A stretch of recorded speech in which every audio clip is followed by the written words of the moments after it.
Hello, everyone. This is Grace with Grace on a Journey Channelings. How are you all doing today?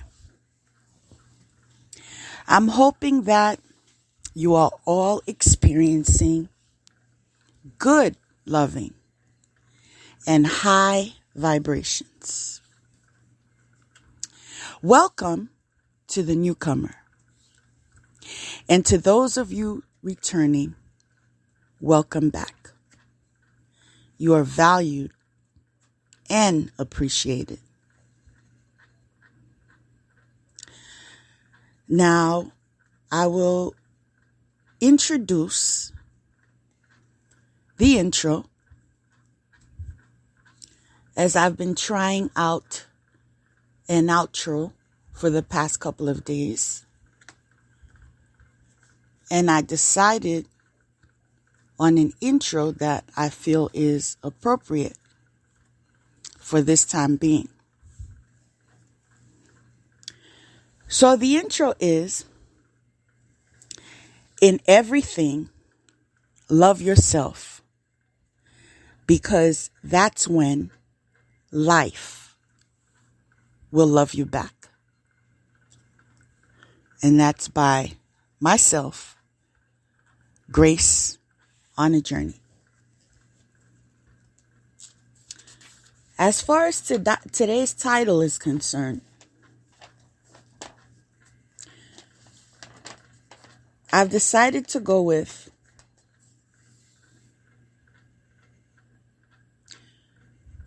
what you send back in reverse. What you sent out in reverse. Okay?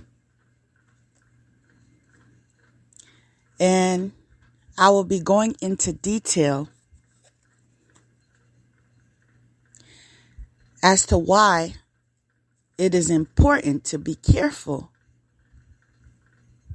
when it relates to what you send out, because you're taking a risk and it is a gamble, because you have no idea if it will come back to you energetically. And this is why it is important that you should consider what you send out, because it could come back in reverse.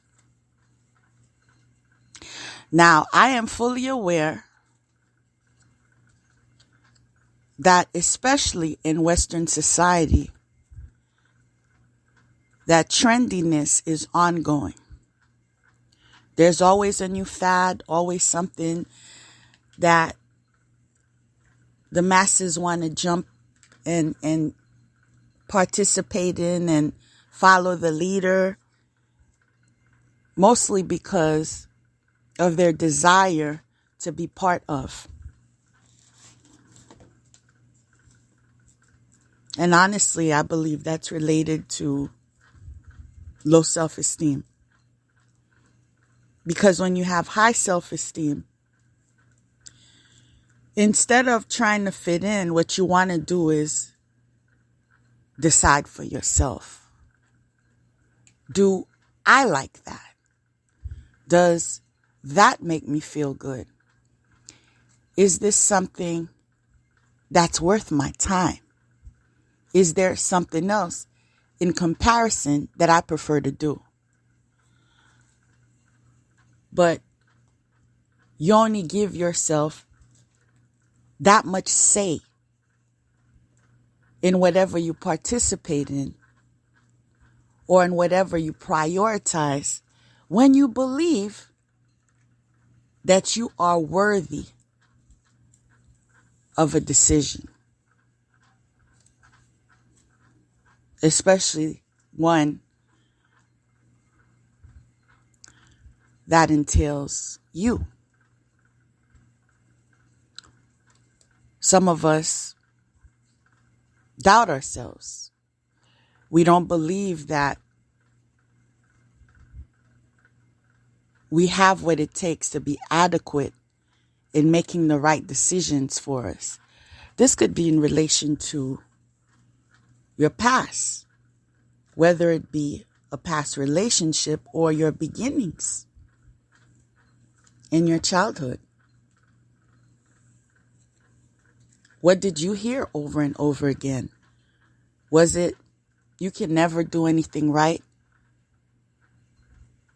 What would you do without us? You don't ever get it. Whatever those messages were, I always like to remind those in the cycle of adulting, you can reprogram them. If you heard an excess of negative, or shall we say low vibrational programming, you can reset it. You can begin applying higher vibrational affirmations in your life. As you continue practicing them, making them a part of your daily routines, eventually they will also manifest automatically. There will be times when you were not expecting to give yourself a word of encouragement, and out of nowhere, you will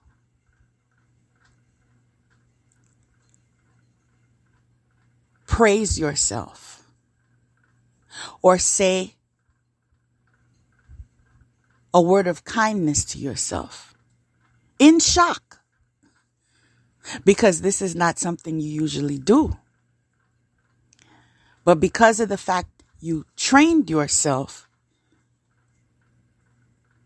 you balance your life enough to slow down,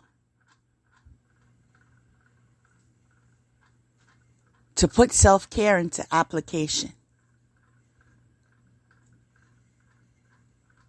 Whether it be affirmations,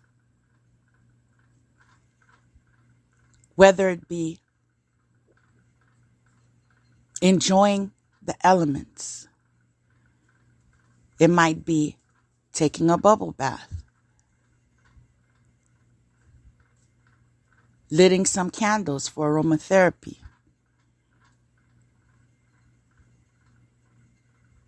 using a diffuser, enjoying floral scents. It could even be gardening. And those of you that like to pray, keep on praying. Whatever route that you take, when you make the effort,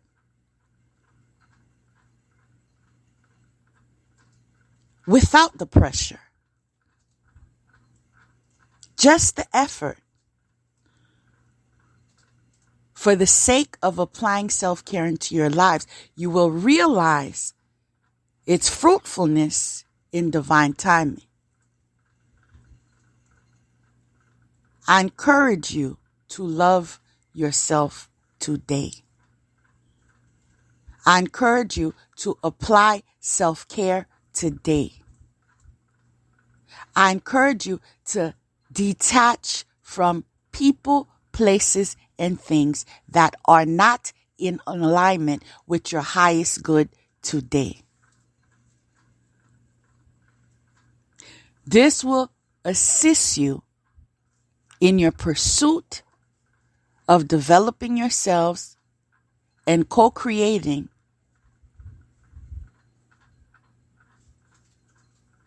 and walking into your highest potentials.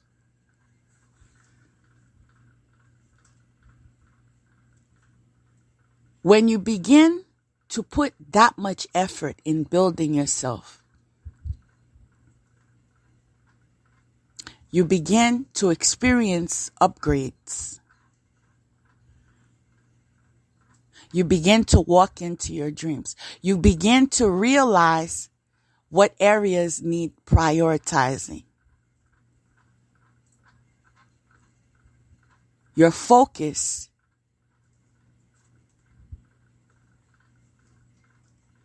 becomes magnetic to what you attract in your life.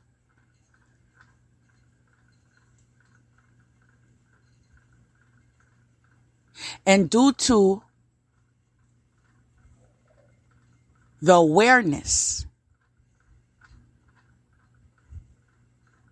and the evidence of the benefit of applying discernment and wisdom into your behaviors, you then find it easier to let go. Let go of everything with no hesitation. Anything that's an obstacle. Anything that's a recurring toxic pattern.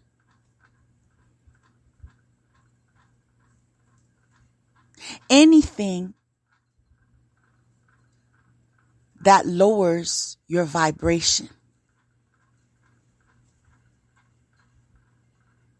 You decide to sever ties with everything and with all.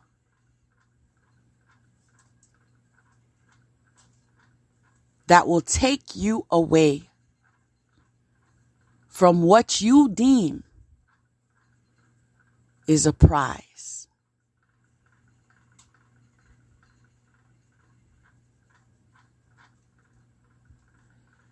Take time to breathe.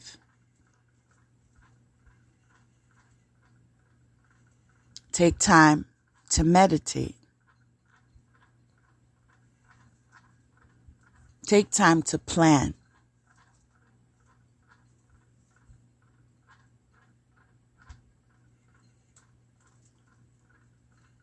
Take time to treat yourselves when you notice these milestones. You notice growth in your lives. And as you treat yourself, don't indulge in only these vices that cause you to regress.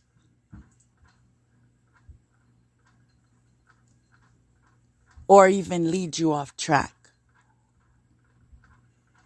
But try new ventures, experience new things, connect with new people. Be open-minded in all the ways that you can experience life to its fullest.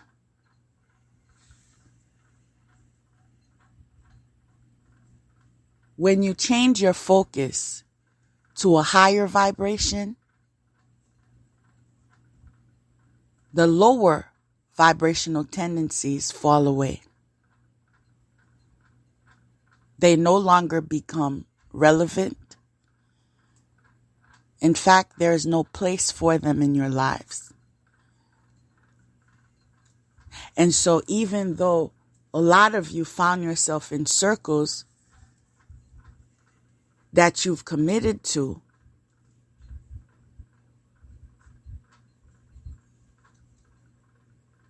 for the wrong reasons,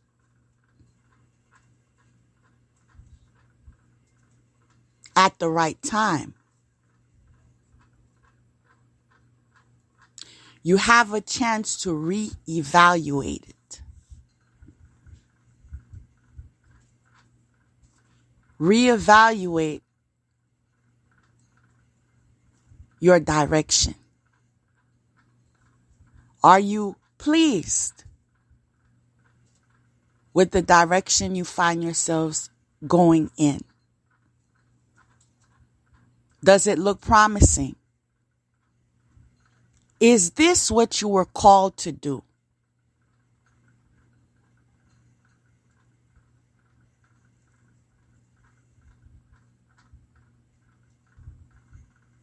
Do you feel authentic? Must you wear a mask?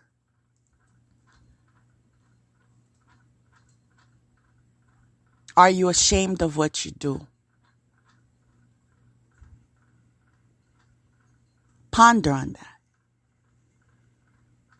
In fact, make better choices.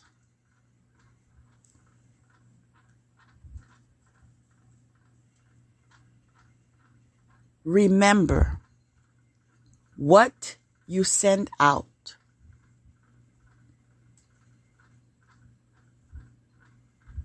can come back in reverse.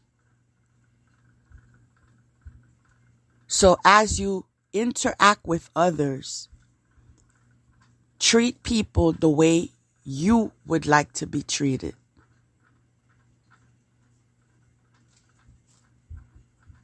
Most of you have heard, don't look for trouble. Yes, trouble will find you. In fact, trouble will find everyone in that cycle that it comes up.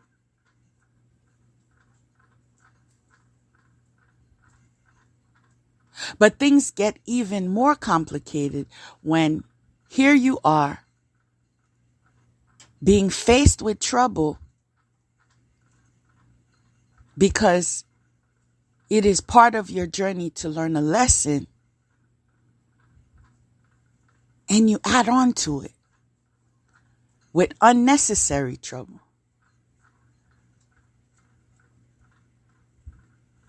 Which then becomes overwhelming and has you falling and you can't get up. And this is why it is wise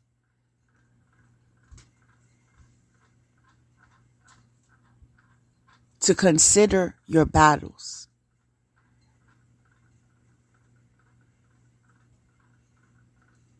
I encourage you to live in integrity. I encourage you to stand up for what you believe in. I even encourage you to support one another.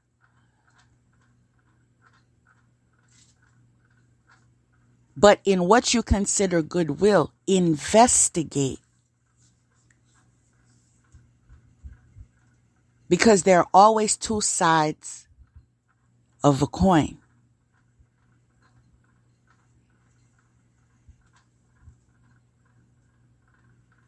Do not get pulled in to a whirlpool when all you had to do was stay on shore.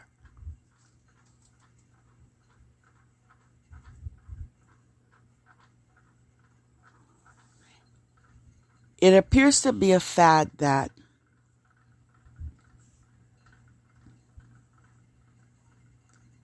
spell work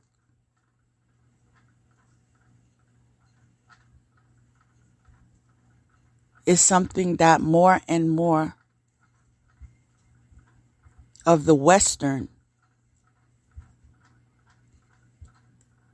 society is beginning to indulge in.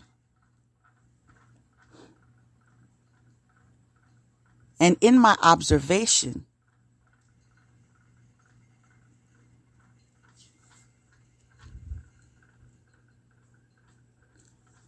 the ones that are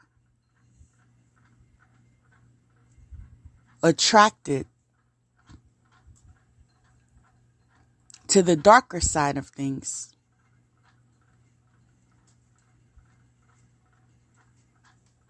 are very religious. I find that to be very ironic.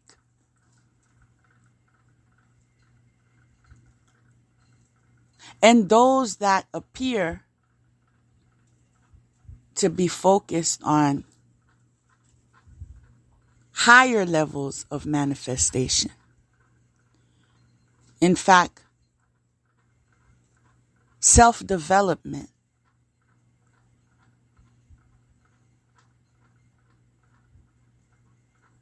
healing work, self-love,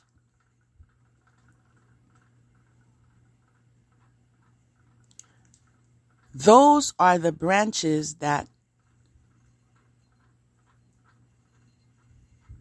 seem more isolated because they are devoted on their journeys.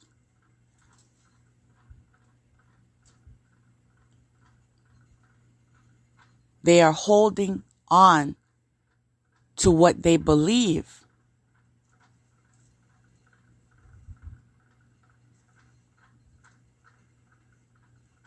can guide them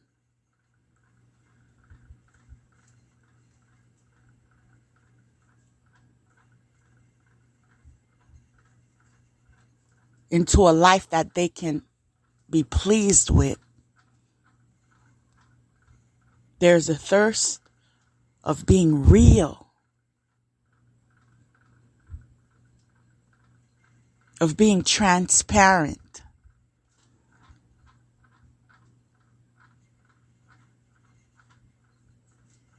There's a decision of only engaging in things that you believe wholeheartedly, that your spirit benefits from, is nurtured by.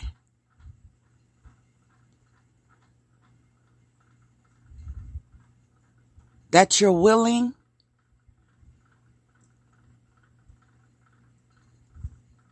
to invest in, to represent.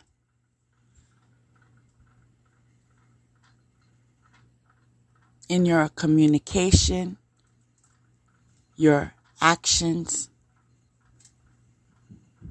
and your resolutions.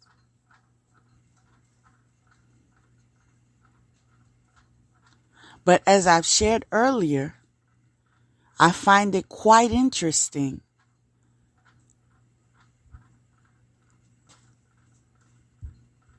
that those with religious hats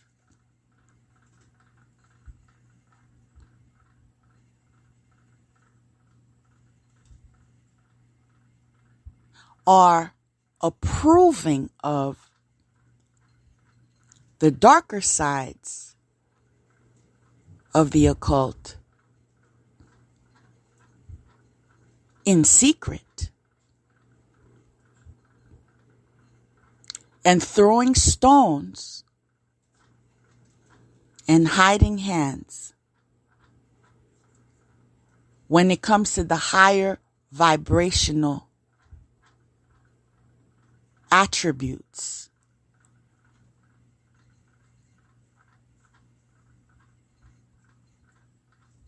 of the same philosophy in question. Why is it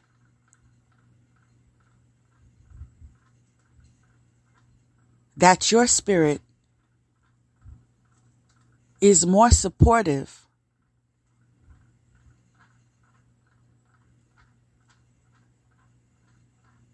of playing church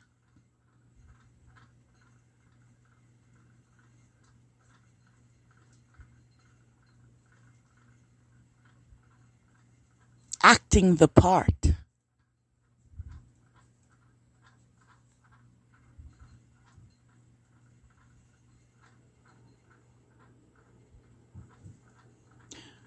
repeating things even though they no longer work,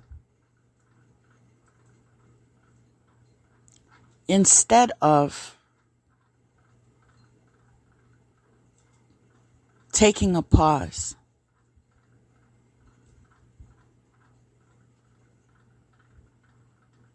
inspecting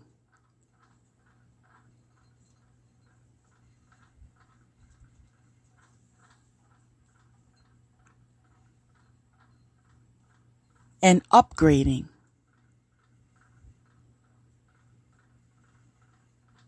what is it that better serves me? And what is it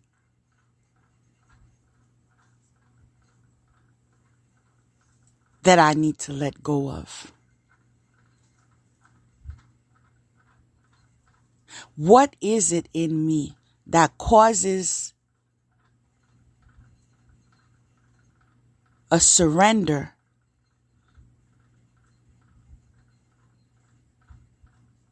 to repeat a generational curse that has done nothing but curse my bloodline, generation after generation after generation? What is that pull that continues this downward spiral in generations to come?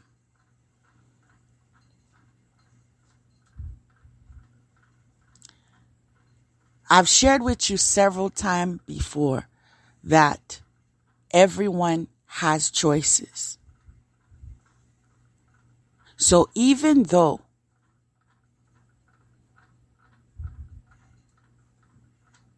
your parents, your grandparents, your great-grandparents, and so forth did things a certain way, the intelligence that you have, the information that you have, the guidance that you have should be utilized. In fact, it would be to your benefit to take what you want and leave the rest.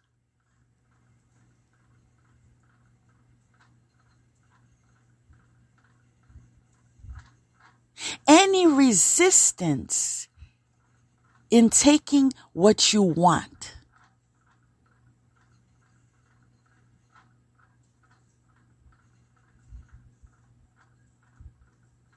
is a curse.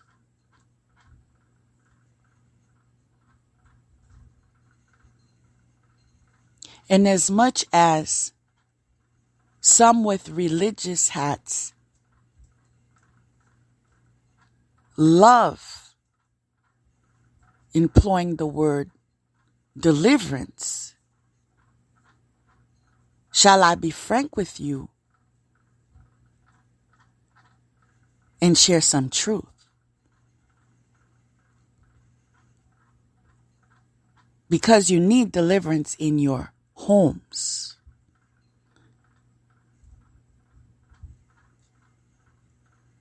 You need it in your closets.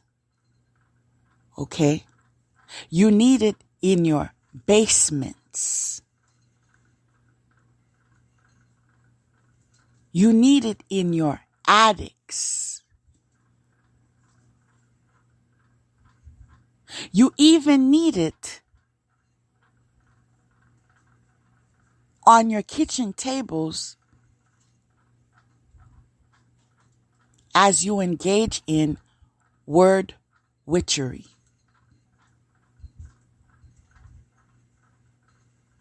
You also need it in your family rooms as you engage in plotting and scheming. You also need it in your bedrooms. As you engage in hypocritical guidance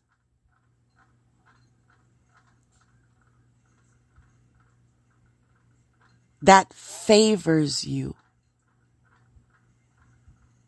in the long run.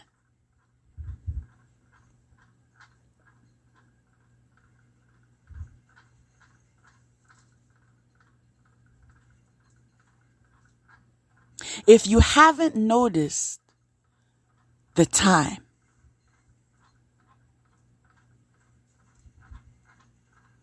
it is a season of reset.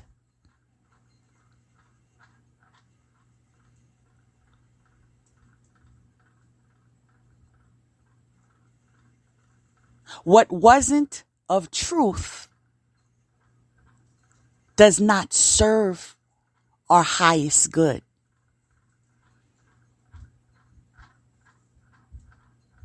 If you have to do it in your closet or your basement or in whispers or in trickster spirit as you kneel down in front of your altars, that the church members can never see.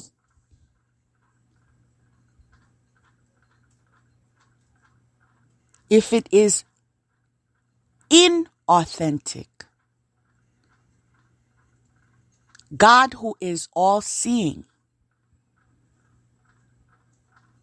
does not approve of it.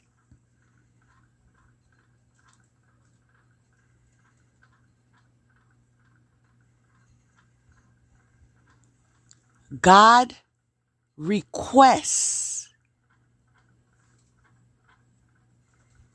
you in your truth.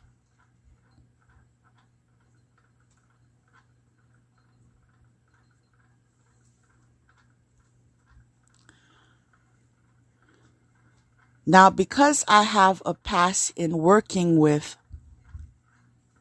addicts,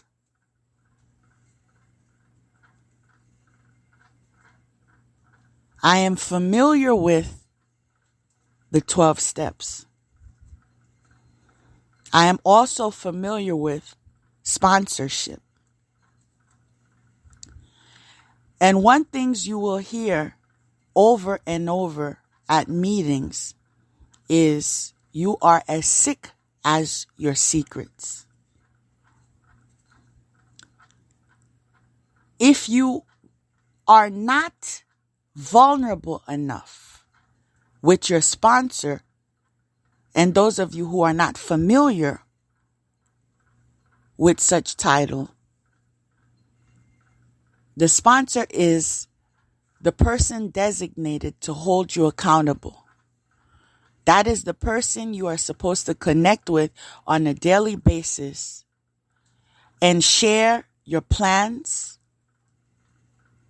And the same person that you connect with on a daily basis share your struggles.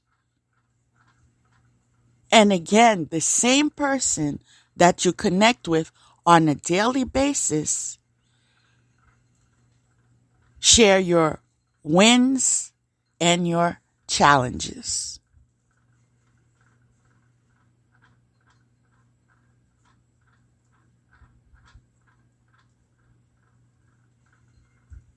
It is no secret that it requires your truth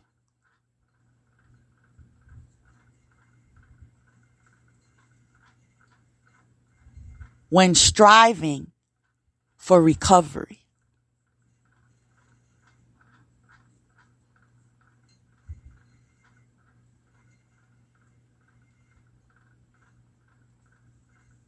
So playing the part will keep you in addiction. In fact, If your willpower failed you, if you broke your sobriety, it is imperative that you come in your truth.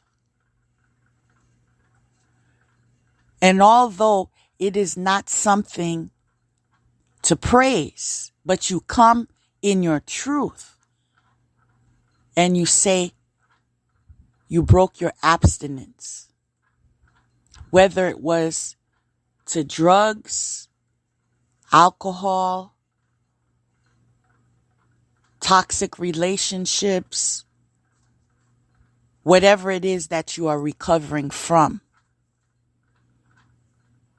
And as you come in truth to your sponsor,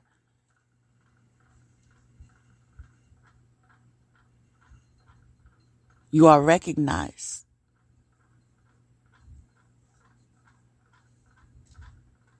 In fact, you are listened to.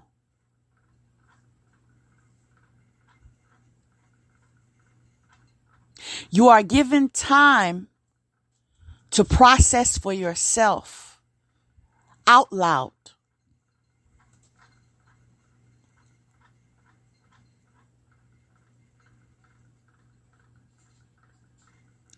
Healing energy to healing energy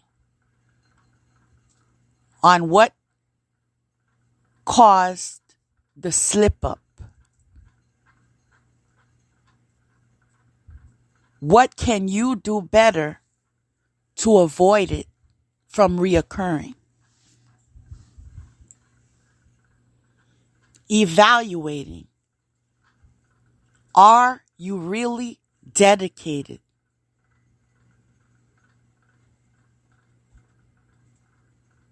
Forgiving yourself.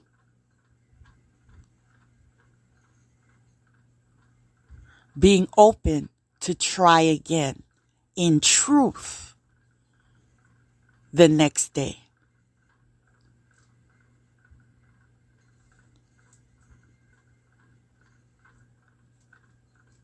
In fact, the next moment.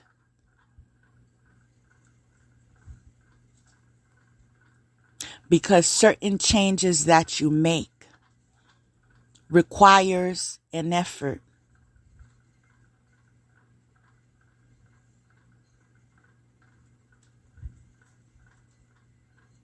With all your strength, every second of the day. No. That path is no longer in alignment with my highest good. No. That alcohol is no longer in alignment with my highest good. No. That relationship is no longer in alignment with my highest good. No.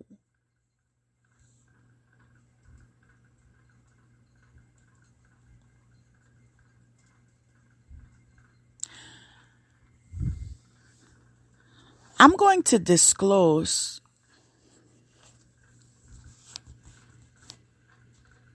what I have witnessed.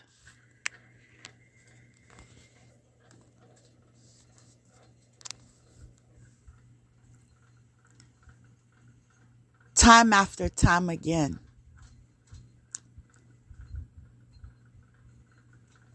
In certain congregations.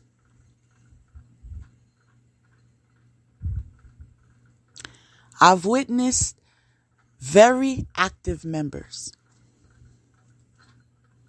whether deacon or deaconess, that pass away. These are people that were highly regarded, respected,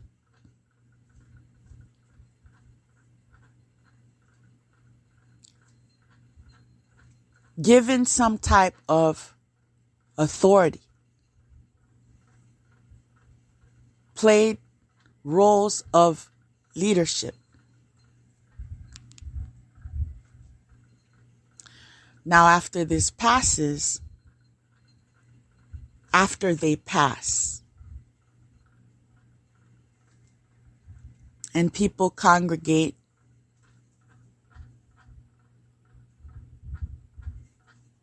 to show their support at their family homes, whether it is to clean the home for them, cook food for them, go grocery shopping for them, until that they are strong enough to fend for themselves during this grieving process.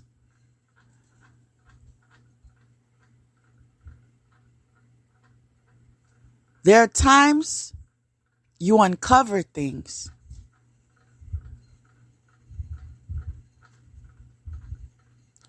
that you would have never suspected while the person was alive.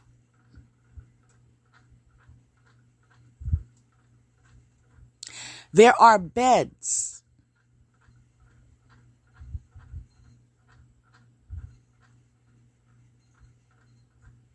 and mattresses that are moved.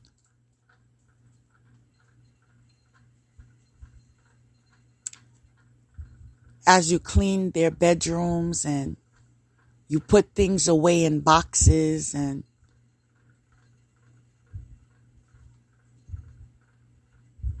you speak of their high points.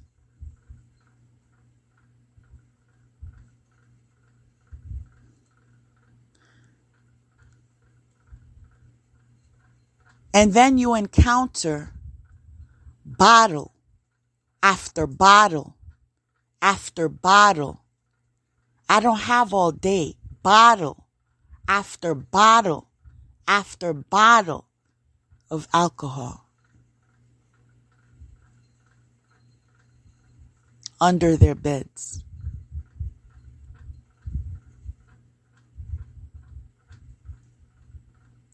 There are times you discover their addictions to porn.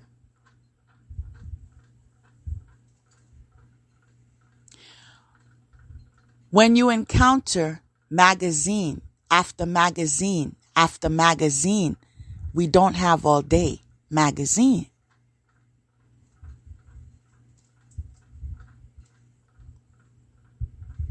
There are also times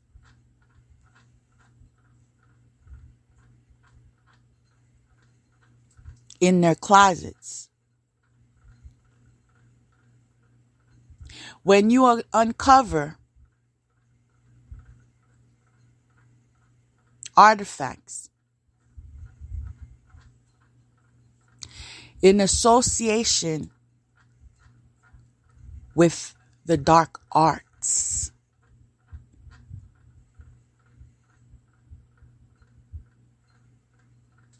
In abundance.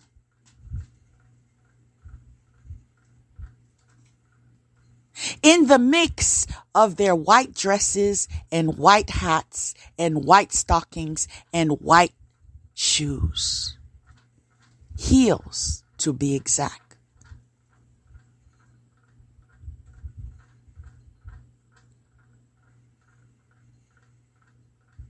Was God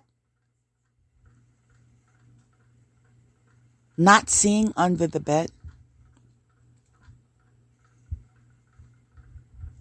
Was God not seeing the basement?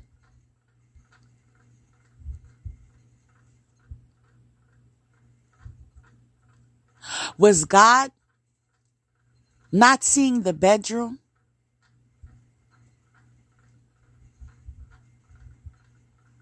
To those that have families, that are never presented to their legal families.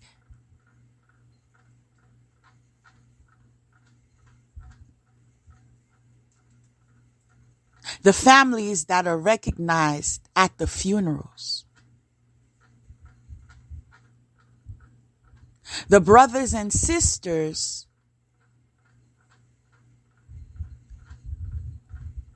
that become aware of each other's existence in times of a will.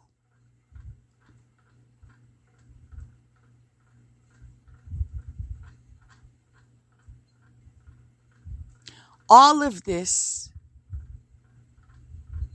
occurs generation after generation after generation, continued generation, because of the fact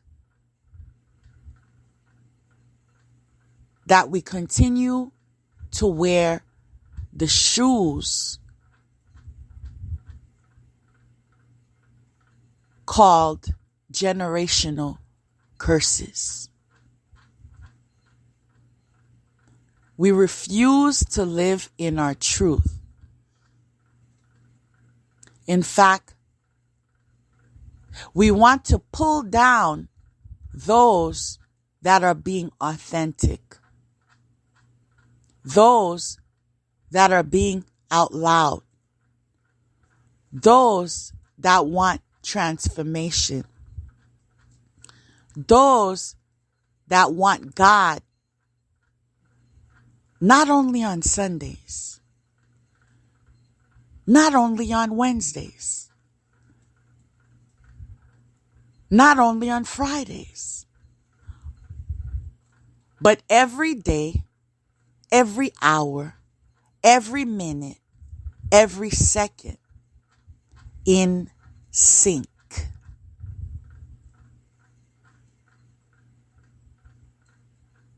Living in their truths, coming as they are,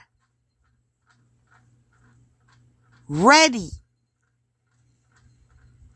for the criticism, ready for the rejection,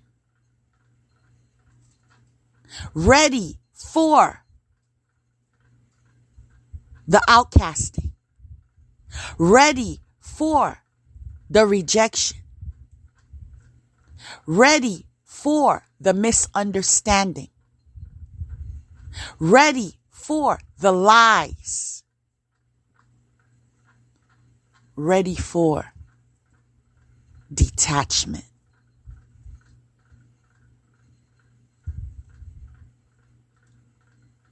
When God has called you to be authentic, detachment is no longer negotiable. It's not negotiable because you are misunderstood. It's not negotiable because you are regarded as the black sheep. It's not negotiable because you do not fit into the clique.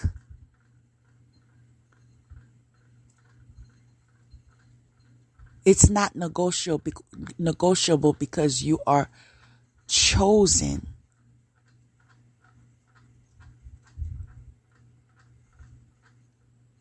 To be different.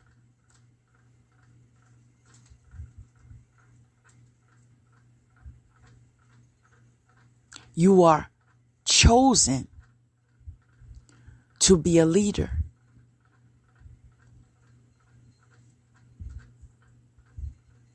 You are chosen to live out loud.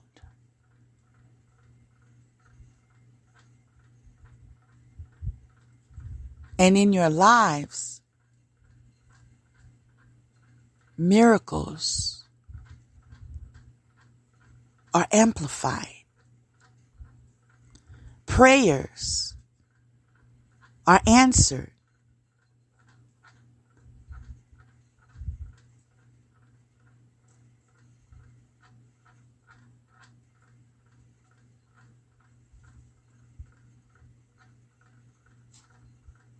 healing is granted. Everybody has choices.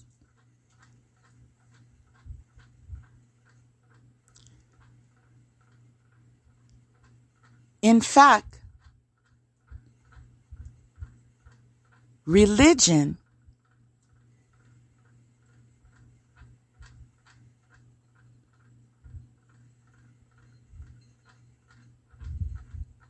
should not be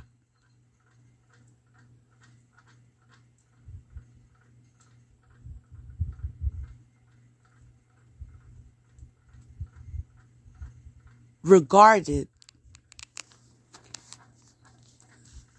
as something that is of a low vibration.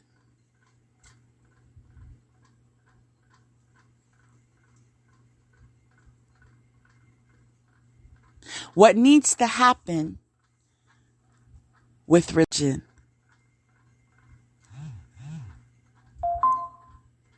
confirmation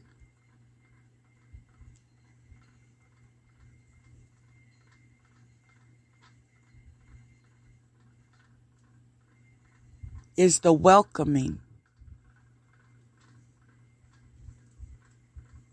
of more of God and less of our man-made belief systems.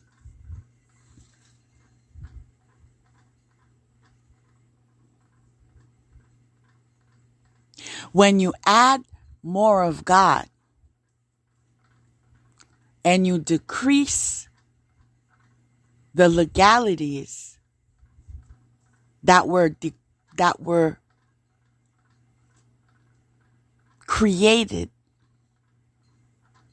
and enforced, in fact used as oppression over the masses,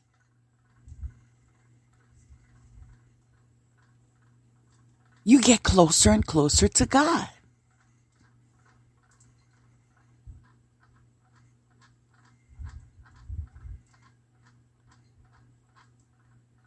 But because there is such of a hypocrisy that is rooted in effort,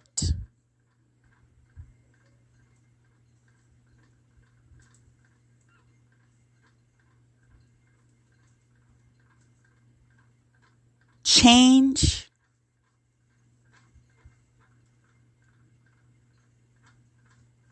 isn't welcomed here.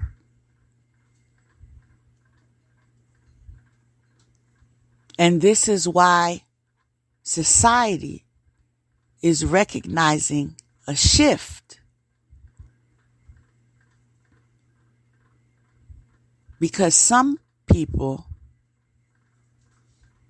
are tired of living a lie. Some people want to walk in their truth. Some people don't care how you feel. In fact, they don't care what you want. They don't even care what you say.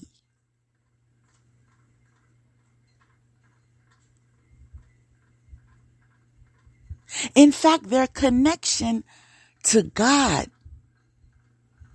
is so unwavering. The only opinions that matter in weight are of theirs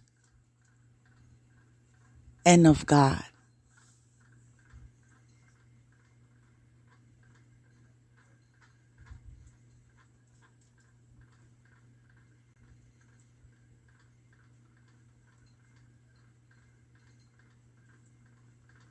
Chosen to love.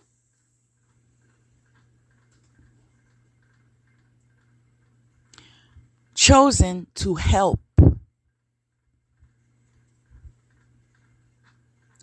chosen to shed light, chosen to live by faith, chosen to be an example,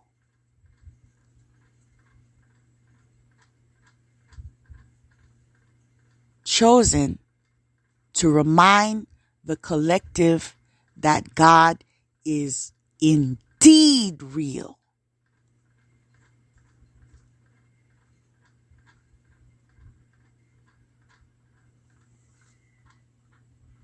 Be careful what you send out.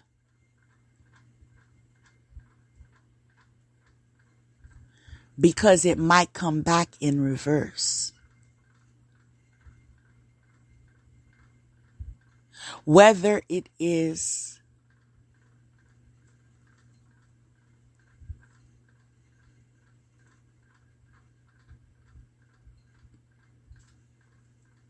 an energetic attack,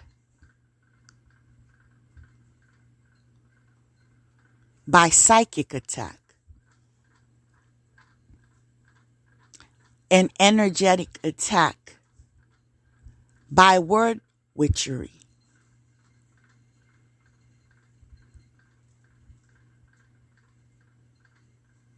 an energetic attack to someone's health, to their finances, to their family units, to their legacy, their destiny, their soul's purpose, their fertility. Whatever attack you send to God's chosen, be certain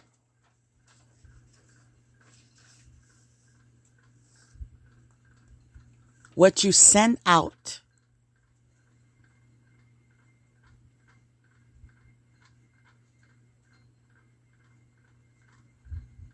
will be reversed. Can you handle it?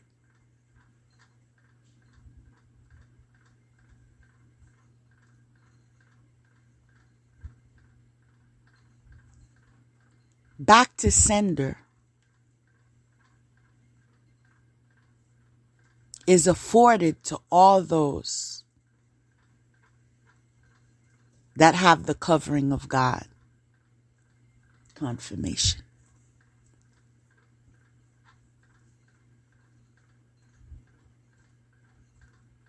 Whatever you send in your closets,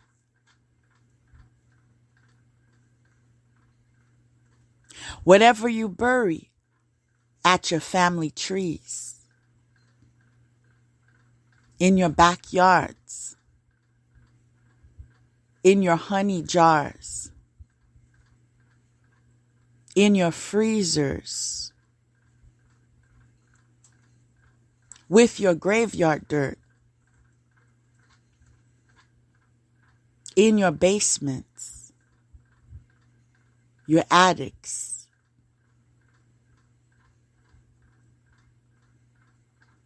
whatever you send, whatever you use, how often you use it. Be aware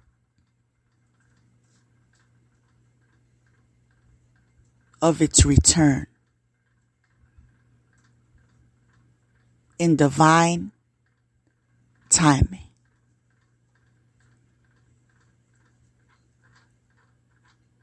Divine timing is associated with when you least expect it.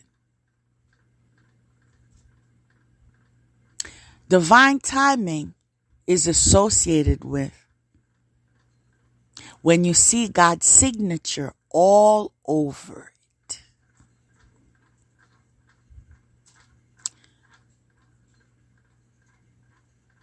Divine timing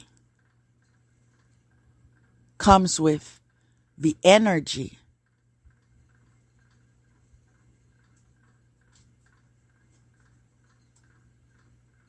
of unreversible.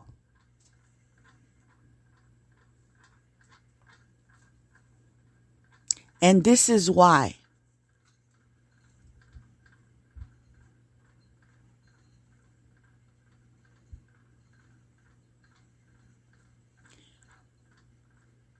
you should consider what you send out. Because what you send out in reverse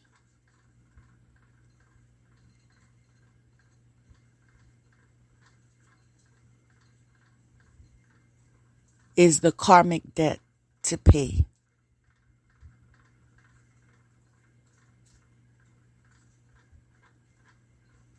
If you see someone improving their lives, if you see someone walking in their truth,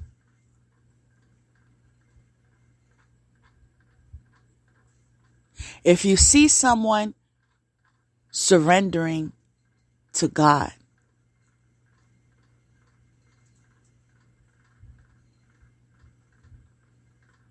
focused on the light,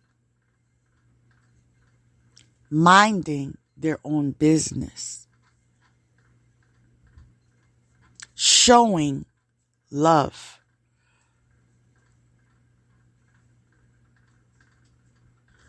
being encouraging,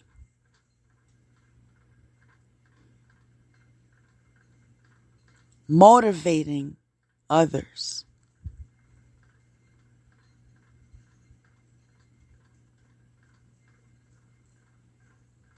be careful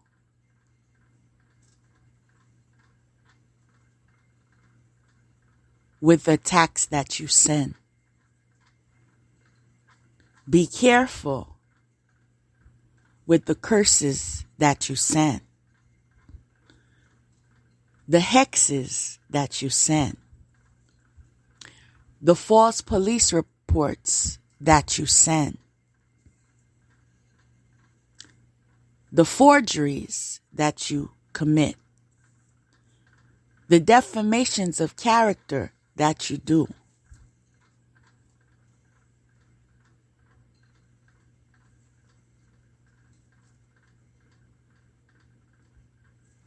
Be careful.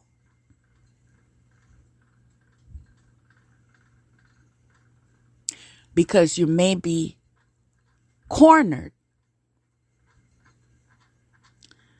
with a reflection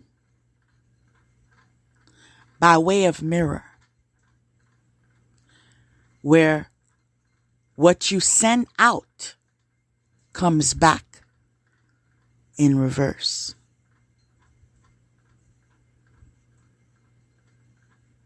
Because every action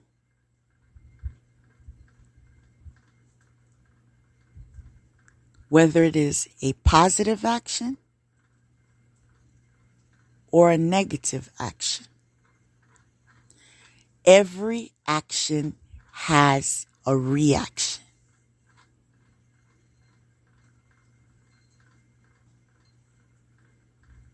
Now you could continue to tell yourself that even if it makes sense, even if it is wisdom, even if it is discernment, even if it is moral, if it's not in this book, it's irrelevant. You could keep telling yourself that. I said everyone has choices. I also know a lot of you are in that mindset.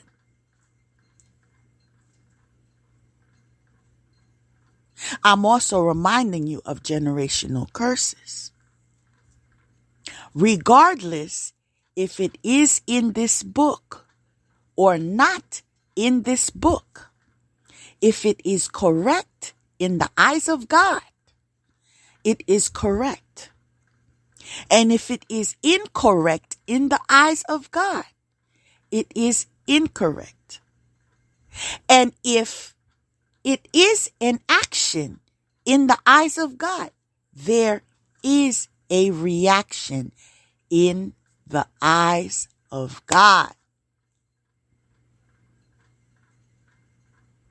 You can kneel down from now until into eternity. You can say prayers over and over and over again. You can even claim forgiveness over and over and over again. Every action has a reaction.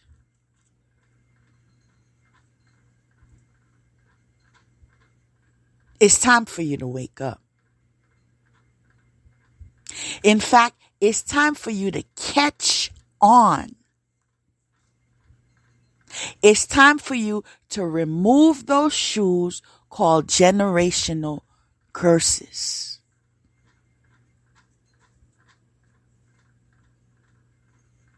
It's time to give your future generations a chance to choose the living God. Okay? Not the traditional God. Not the customary God.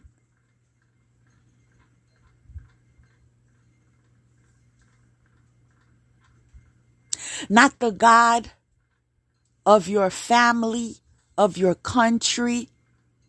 I'm speaking of the one God above all.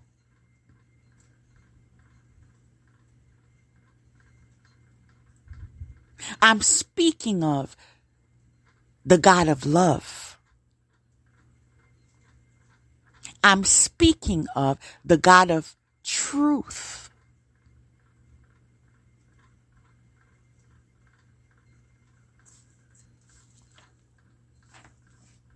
The victorious one.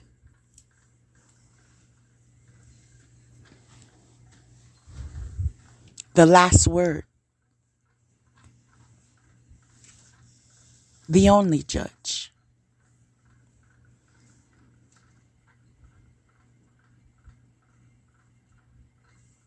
That God. That same God that has the right to appoint who he wants to appoint, how he wants to appoint, when he wants to appoint, without your approval.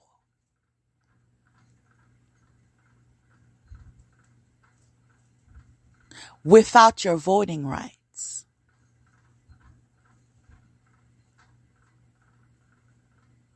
Without your clique.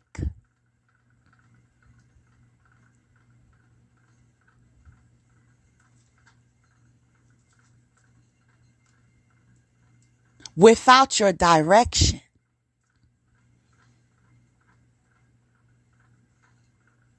Most importantly, without your hypocrisy. God is God is God.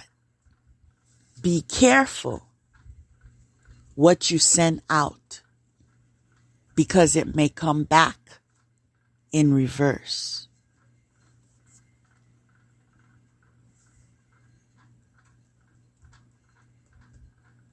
Are you ready for that?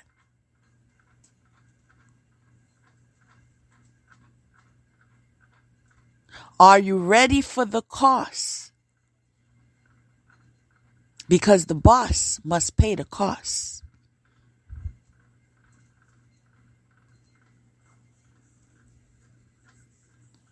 Now, I would like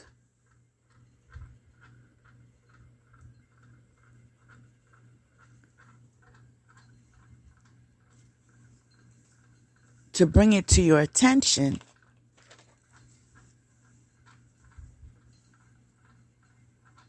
that although balance is the fruit of the universe, there is a chain of command.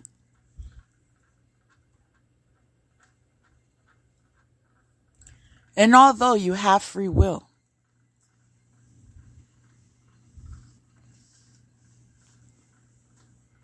to be in your closets, in your basements, under your beds, in a darker vibration,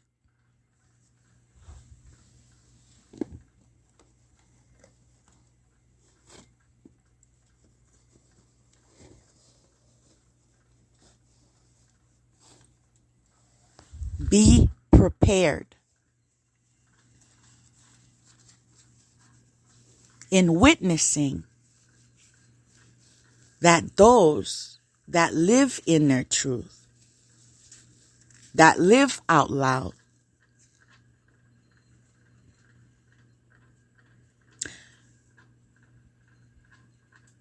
that think for themselves,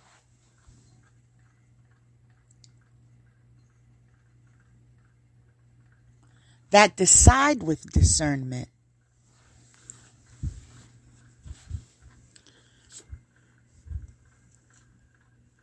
that you witness with wisdom. Be ready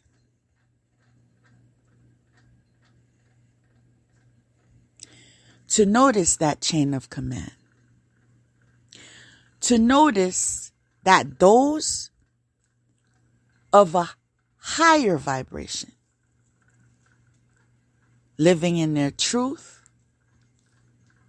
honesty, transparency,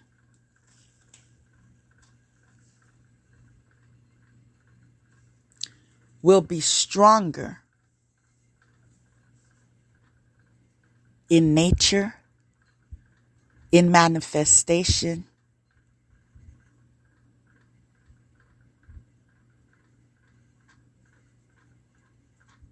in ability to face life as it comes.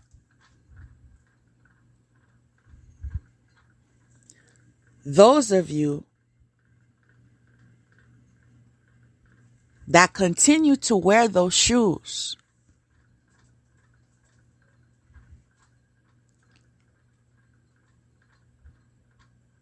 from the generational cursed box will also witness that those who decided to remain in darkness, in falsehood, in keeping up appearances, in competition, in illusion of all-knowing, in throwing stones and hiding hands. Those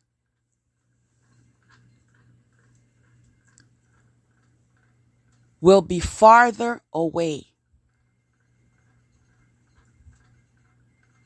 in energetic field and will manifest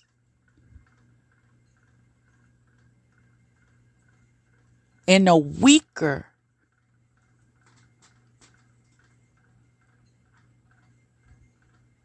ability of co-creation,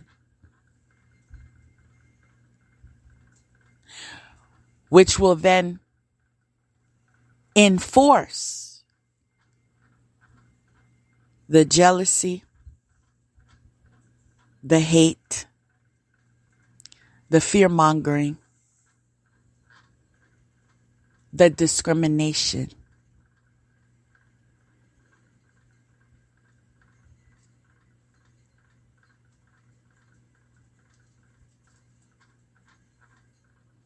the illusion of unity.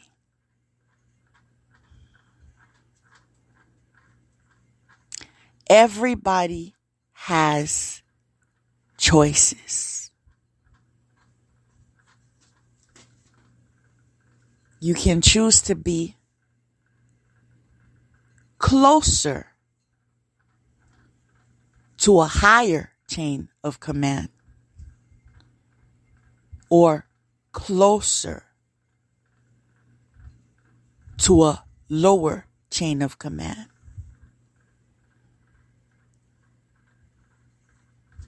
In the end, the result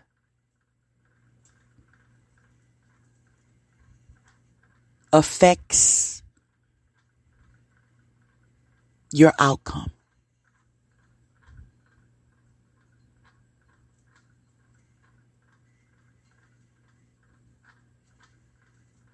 It was a choice. You exercised your free will.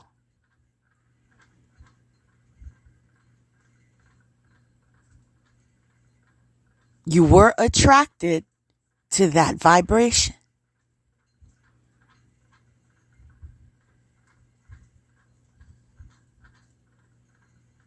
You manifested that life. It was a choice.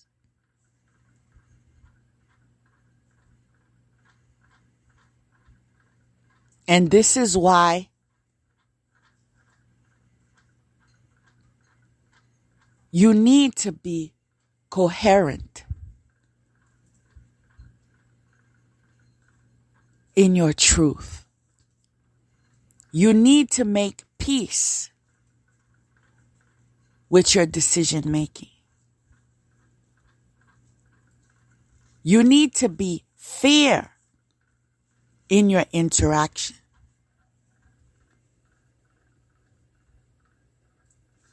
You need to grow up.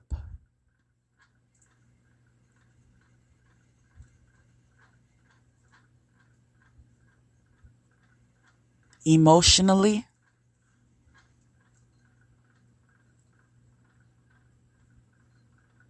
or spiritually.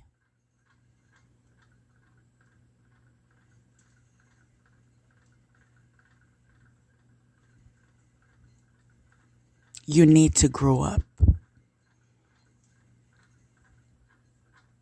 Mentally or physically. You need to grow up.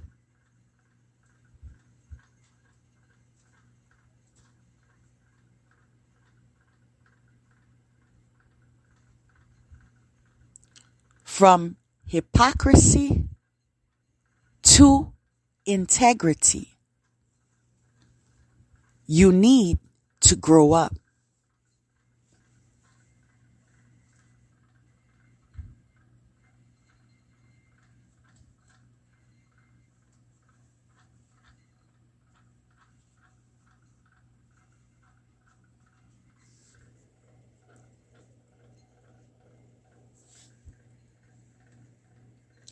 Now,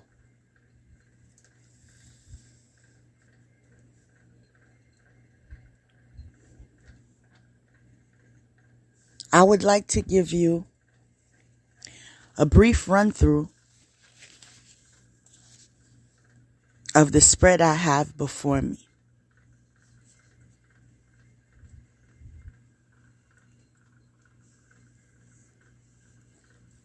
The first card in question is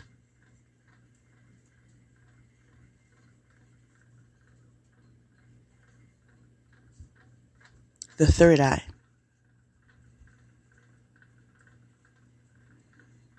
In fact, it was reversed.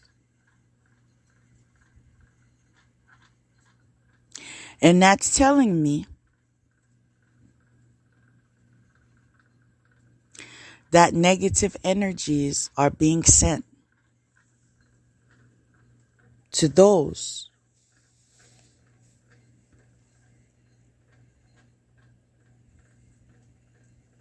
that are making an attempt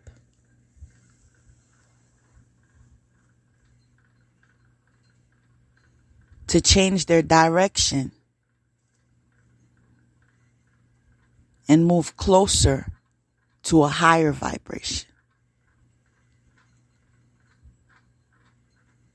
And so I encourage you to put into application the methods necessary to protect your third eye.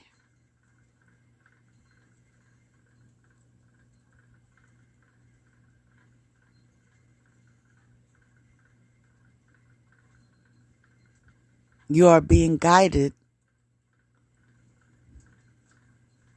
to go on a quest and learn all ways to protect yourself,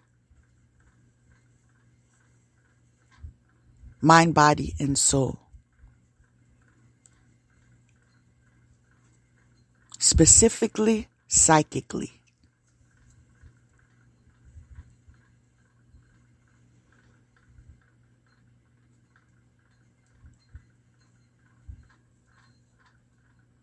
The card following the reverse third eye is wisdom. You see, the third eye is the gift of foresight. It comes hand in hand with wisdom. And so to tamper with your wisdom, your third eye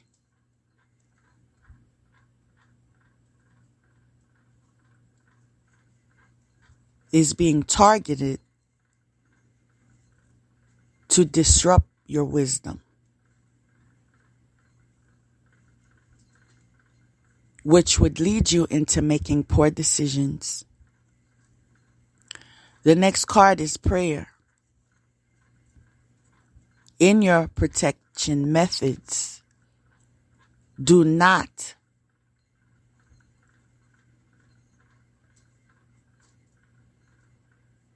disregard prayer, because prayer is very effective and powerful in manifestation. The next card is disperse.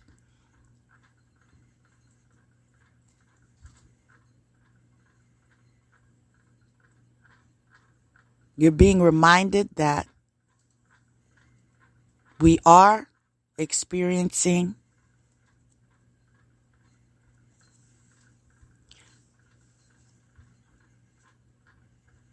spiritual warfare.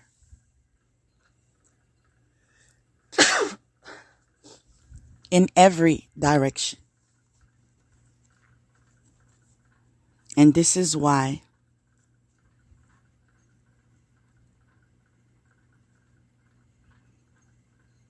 we need to cleanse ourselves and our environments and everything that is cherished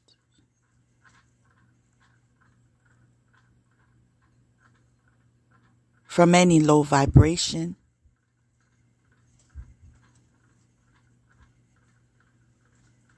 or evil influence.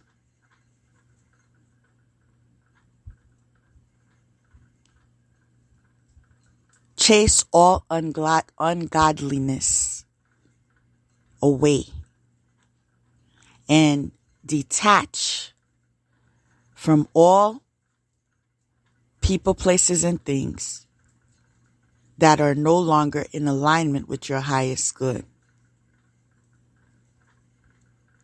Following disperse is foundation and achievement. So when you put prayer into application and disperse, into application and wisdom into application. And express gratitude, maintain balance, and nurture and healing when it comes to your third eye and all chakras that were gifted to you. It results into a foundation that comes with achievement. The promises of God are made available to you.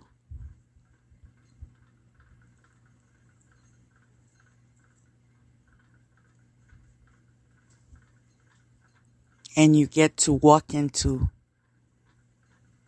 your dreams while awake.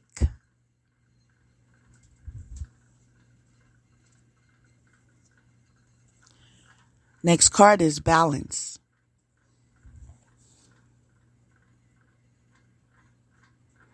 Following balance is persecution and inquisition. And this goes back to today's title, which is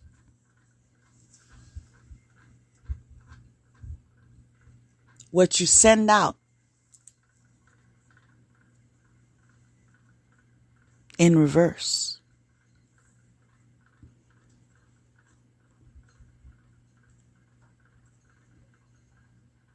That ties in with the law of attraction.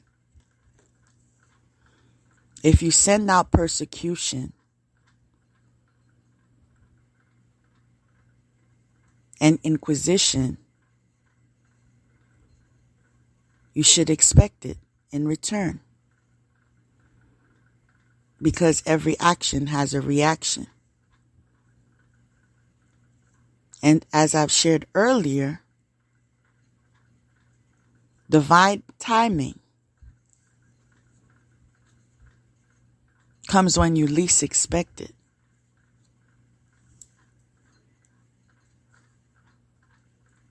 It comes with God's signature.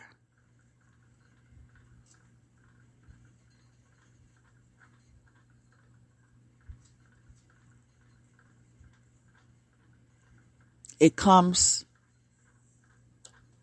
without reverse.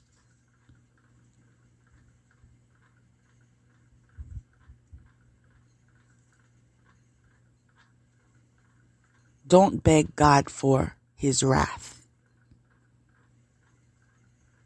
In fact, don't position yourself to receive the wrath of God. Next card is freedom. Those of you that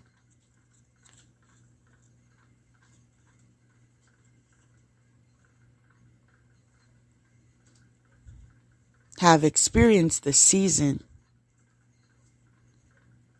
of attack, manipulation, defamation of character, persecution, and inquisition.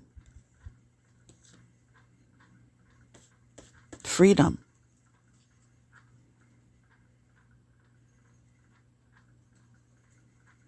Freedom has come.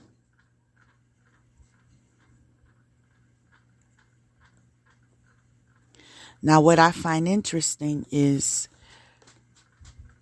before freedom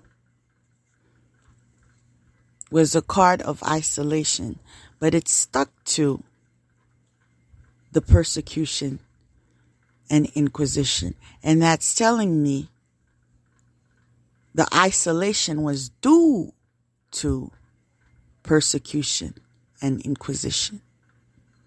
you see.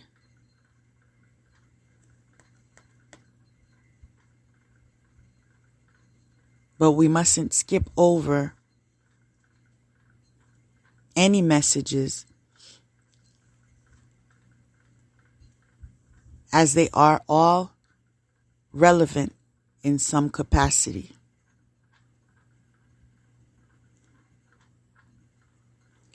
So following this isolation is the freedom card.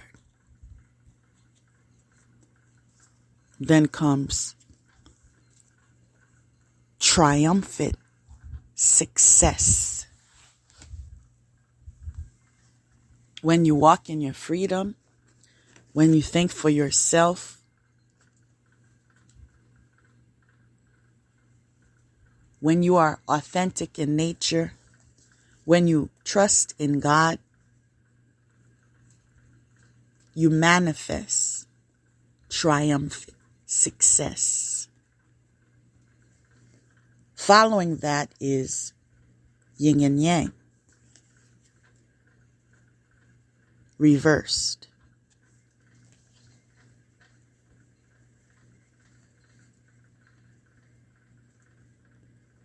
Yin and yang reversed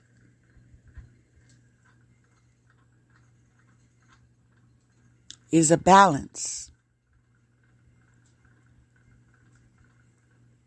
It carries the energy of duality.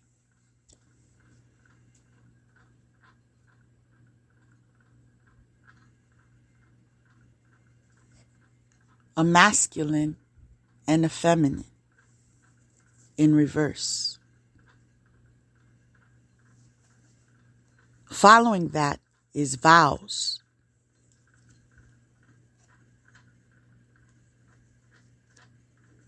Reinforcing the reverse of a partnership.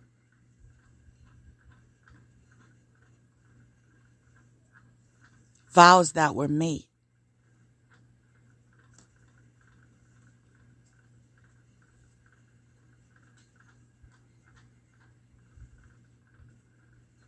No longer in effect.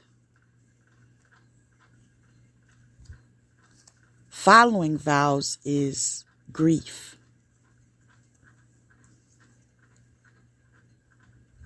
The grief card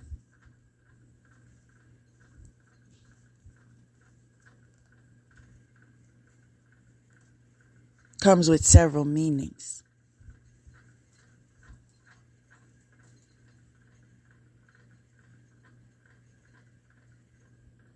On this card in particular, I'm recognizing the energy of a friendship.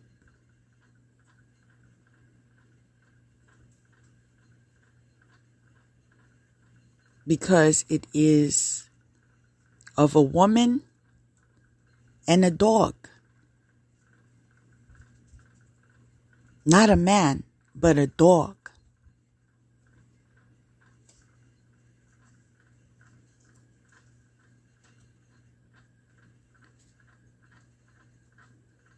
And so whatever loyalty this woman had with this dog, the dog has now passed.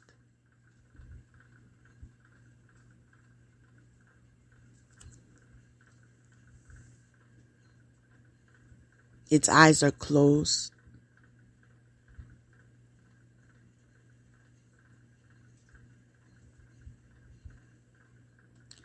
And she is in sync with all the processing of the emotions.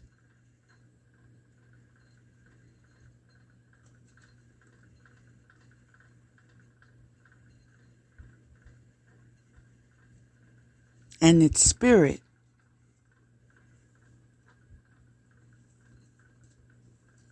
transitions.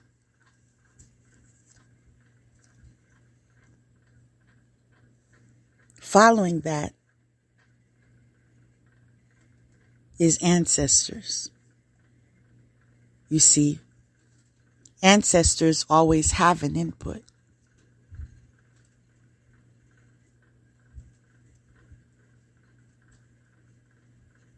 Although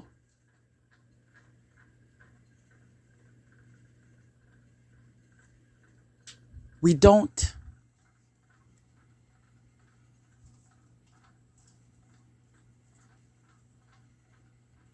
realize how much their input plays a role in our lives. We are now in this season recognizing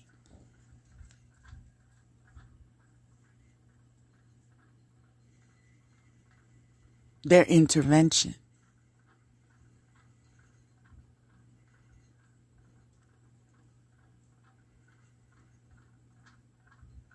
As the scales are balanced.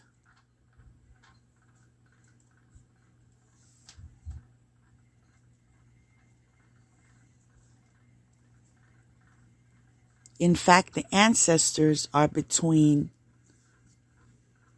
the grieving and the solitude.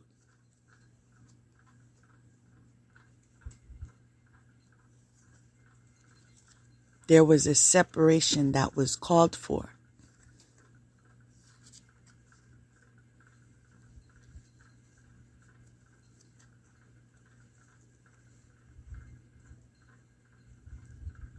There was a vow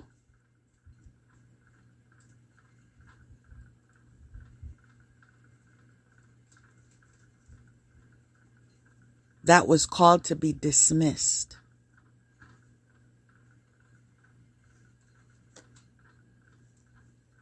There was a partnership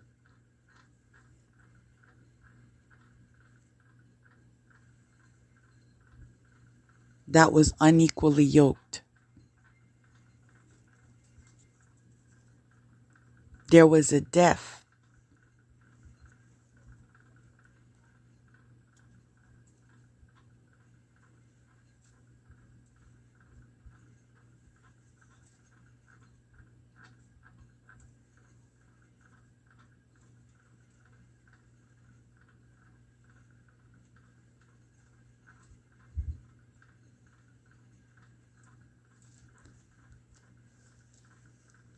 That came energetically.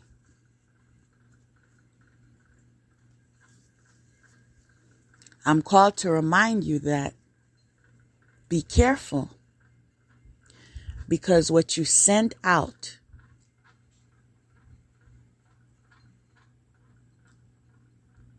may come in reverse. So your intention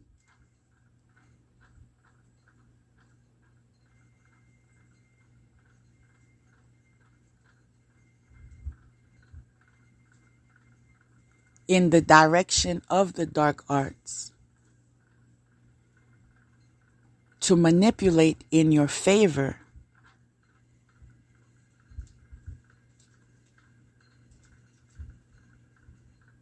may attract an unfavorable outcome.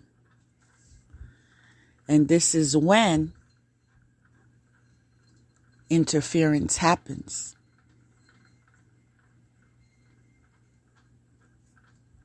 Because justice is needed.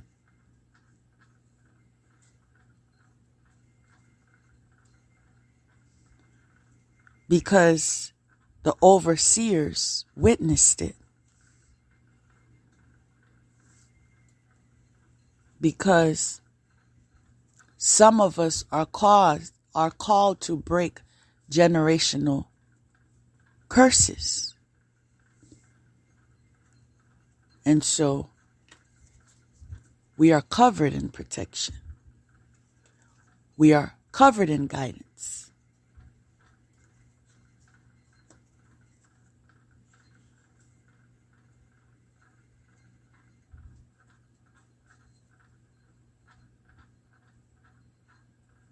We are privileged in inheritance.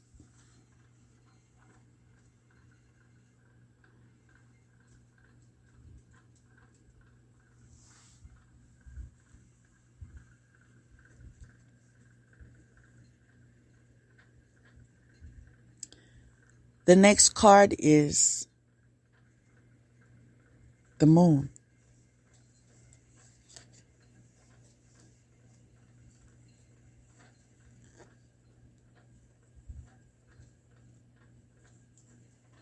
Following that,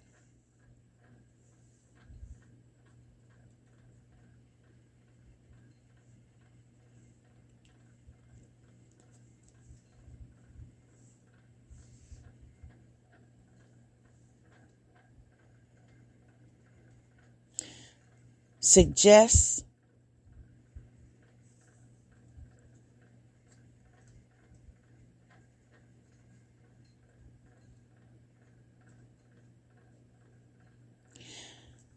because I'm viewing a tent.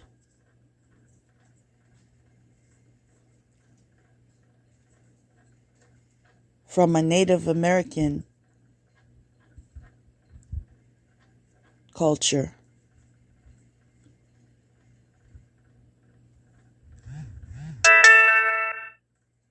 Represented in the stature of a home. In connection to the moon card,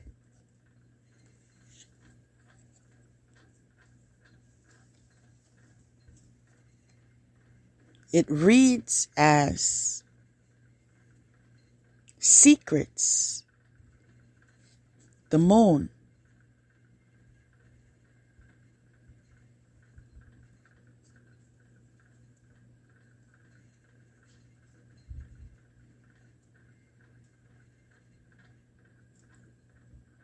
Is part of the night.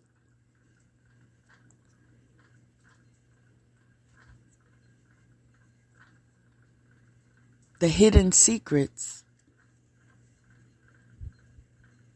come in the energy of the moon.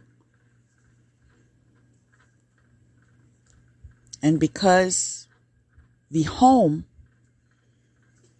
is connected to the moon, there are secrets in a home. Following that is release.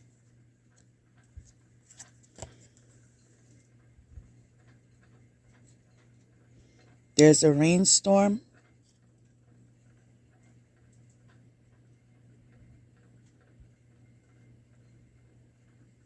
There's a lady standing in a cemetery, bewildered, disappointed,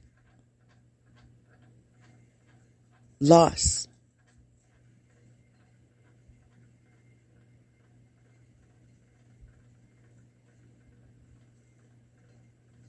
Alone.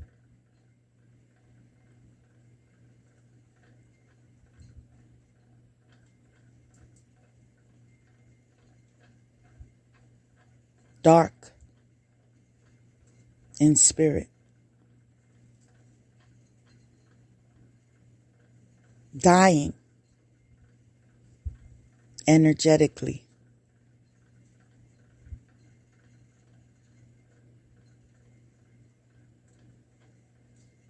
Detached from life.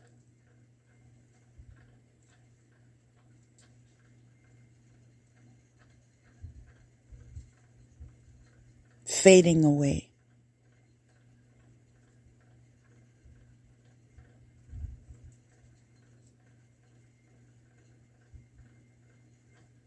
Blending into the scenery, into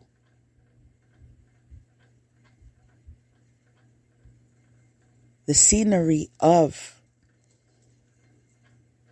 the cemetery.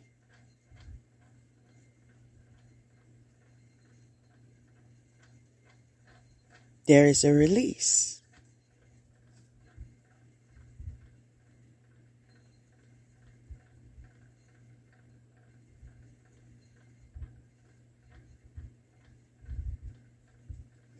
There are emotions on high.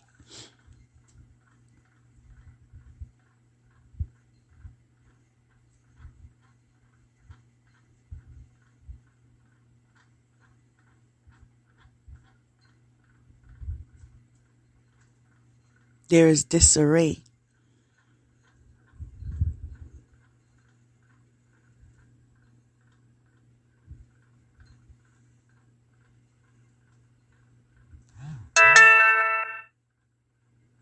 There's anger.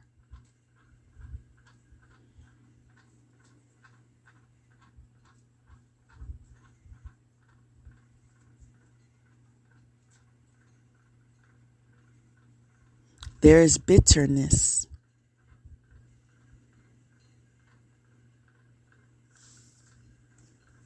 This woman has been released from a home due to hidden secrets. Because the moon is attached to the home, the woman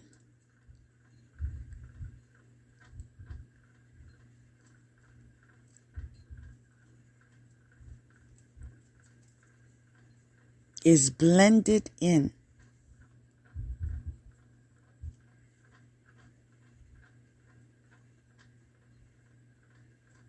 to the cemetery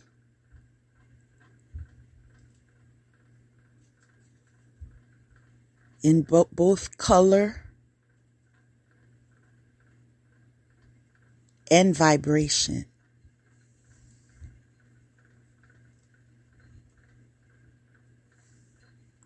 This woman is dead inside.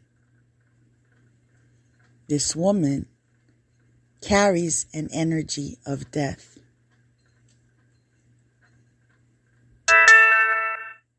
Confirmation. This woman walks in the graveyard. This woman is lost. This woman is angry.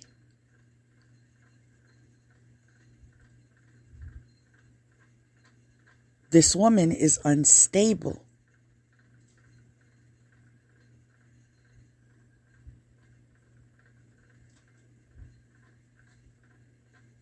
Alone.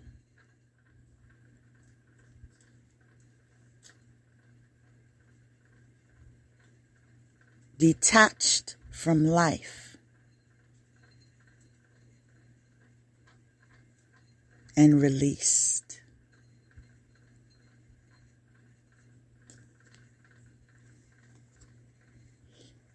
Following release is divination.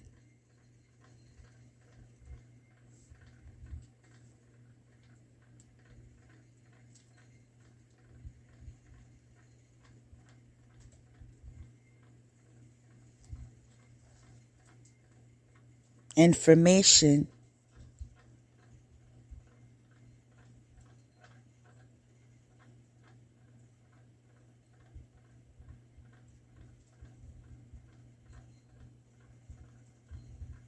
is available.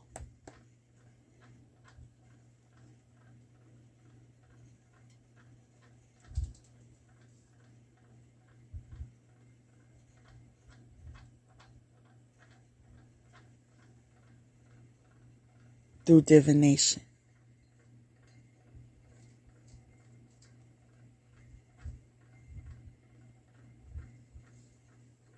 This woman has a pattern.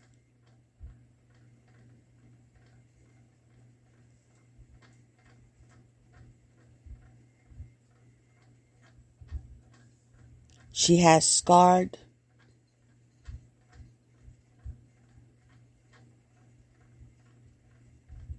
many.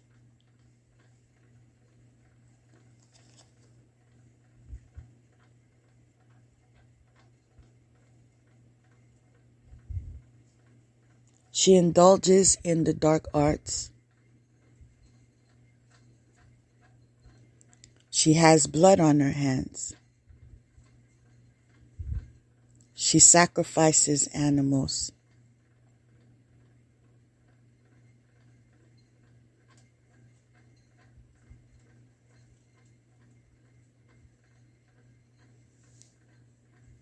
Her practice is inherited.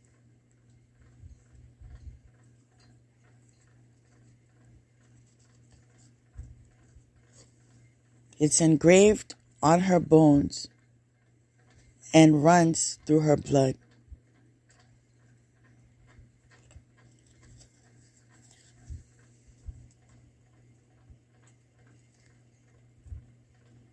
She is demonic in nature.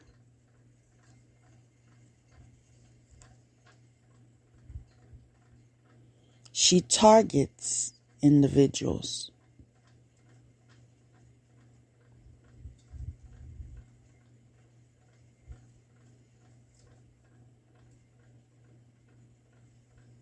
She is infirmed.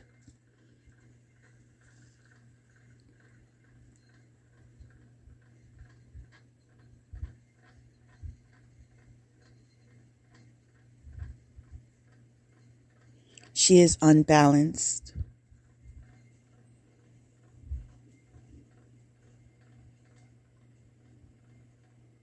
She has several strikes.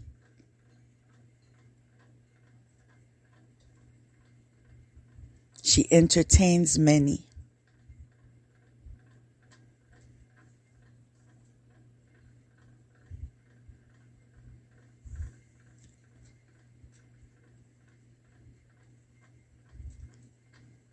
She disrespects her sacral chakra.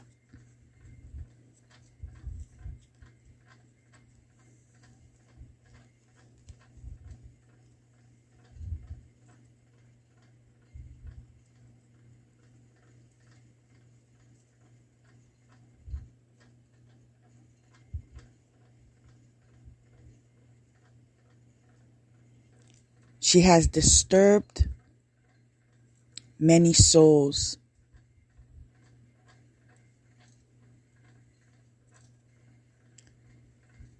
In their direction for destiny.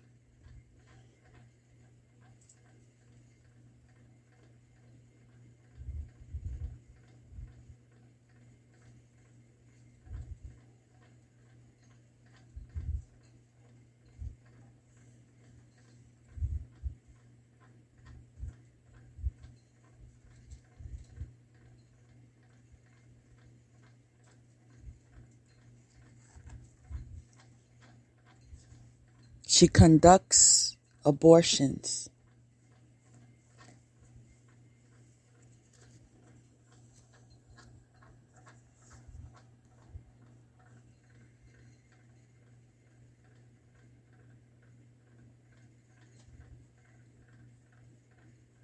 She has many spots, but tries to blend in.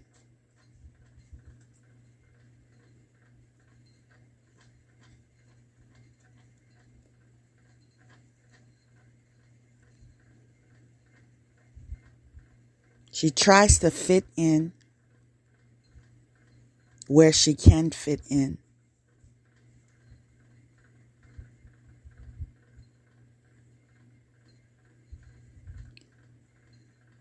She tries to blend in, but those spots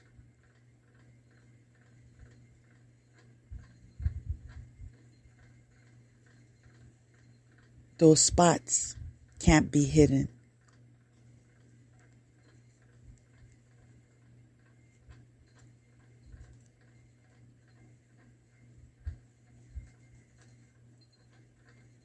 She's confused.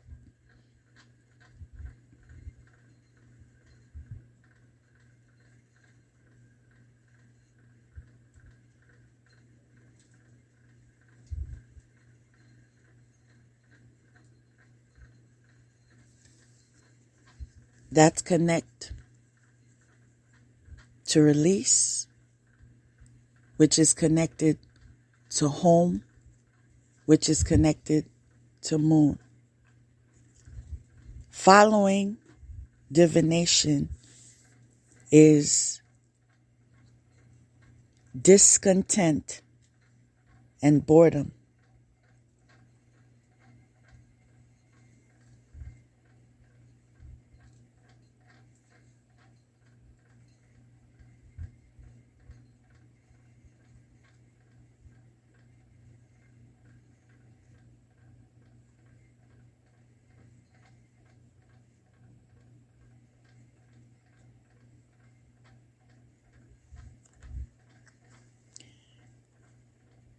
The reason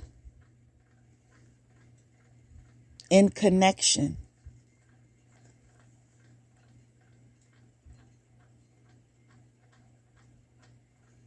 besides her demonic influence, her desire to fit in,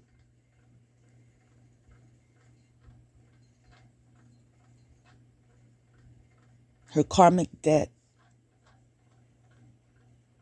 bloodline, mental illness, bitterness, anger,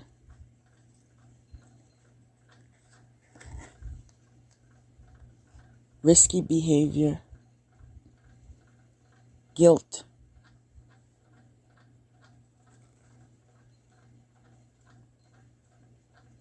stems from discontent and boredom.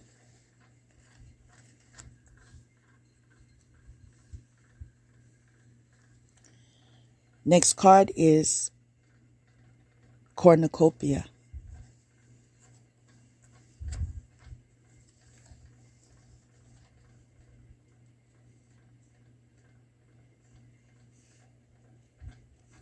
This woman desires cornucopia. In fact, following cornucopia is wars and battle. Following wars and battles is victim. She's in the mindset of victimhood.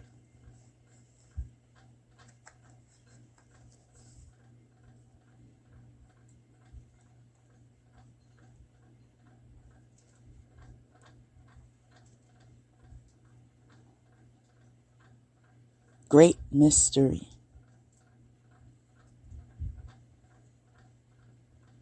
Trust. What's significant about this card is the butterfly, which symbolizes transformation.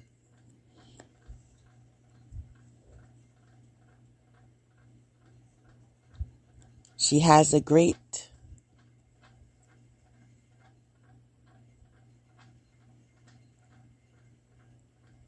this lion on the card focuses on this butterfly that has transformed.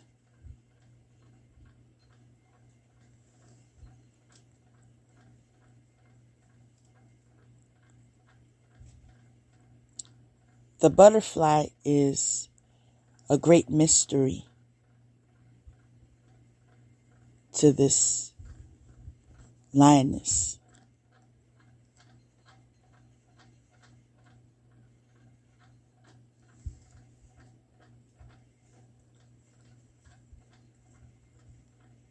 But recognized as trustworthy.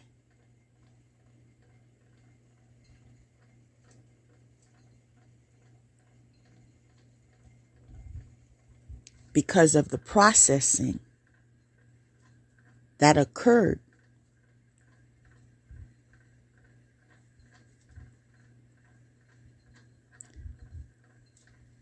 in order to break through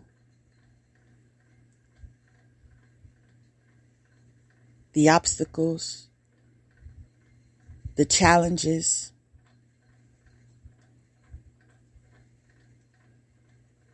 and stay motivated in perseverance and action. Trust.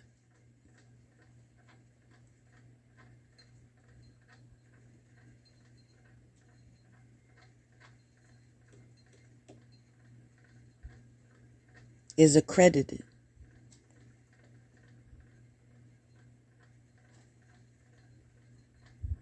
In fact, it is undeniable.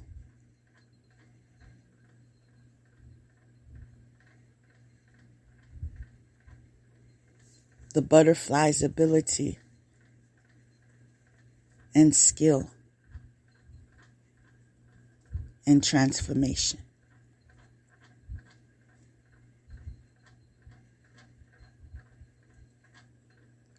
So even though the lioness and the butterfly are on separate paths,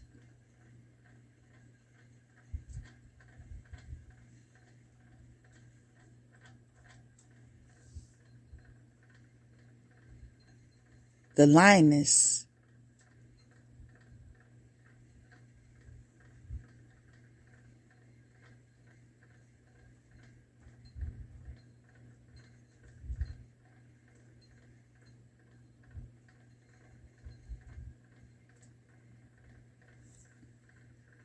is obsessive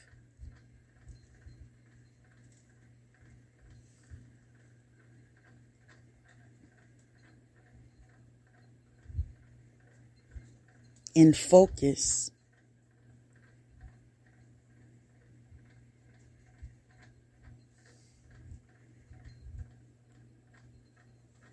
to the butterfly.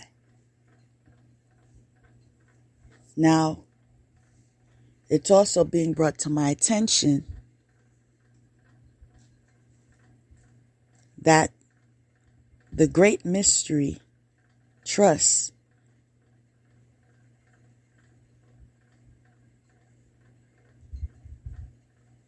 can also refer to the fact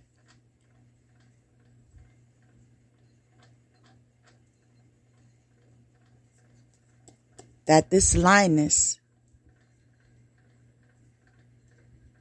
experienced hurdles, lack of validation, opposition, confusion, rejection, and overcame it all. In result,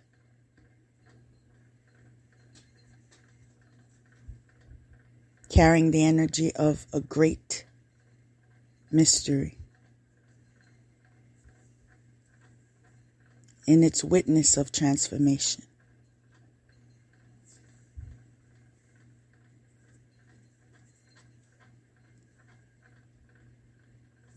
The lioness can also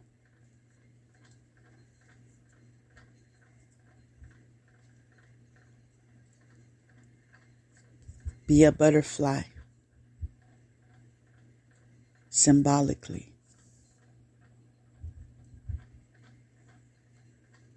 Its journey proves it to be capable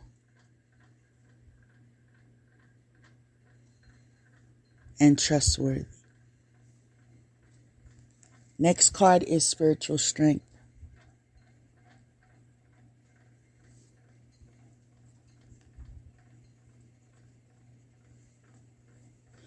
Lioness at heart, and the fact that the butterfly is in the position of the forehead of the lioness. The transformation came through the mind.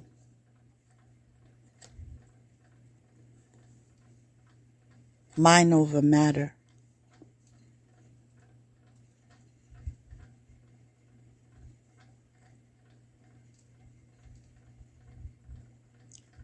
Lioness and strength.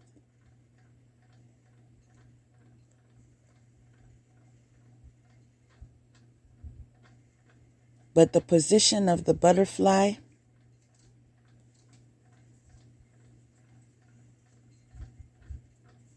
is exactly on the third eye.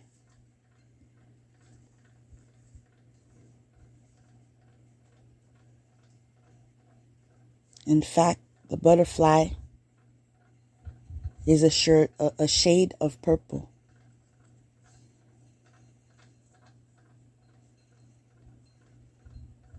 Which represents and is associated with the third eye.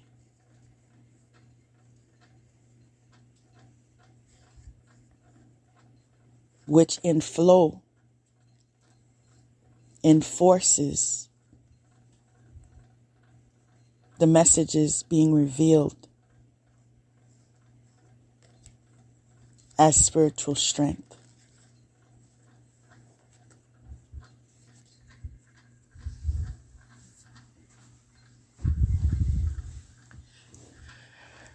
The next card, all tied up.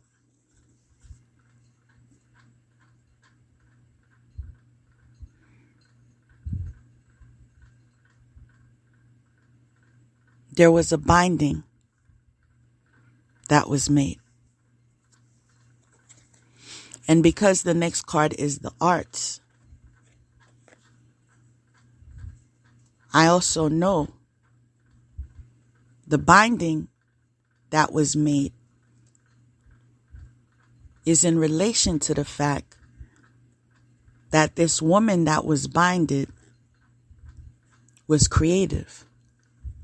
She was artistic.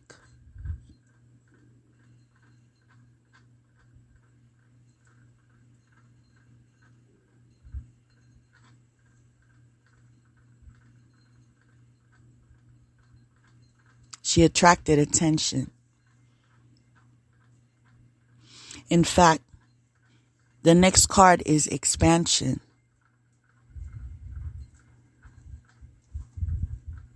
Her artistic talents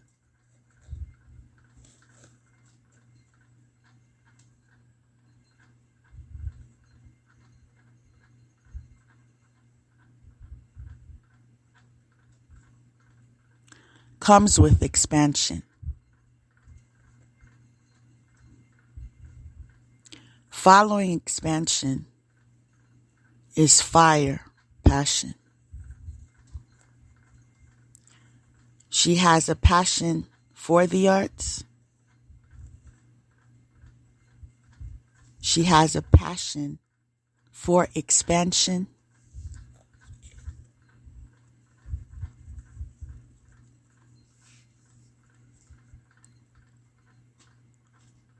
But due to the past and the attempts that were made to bind her,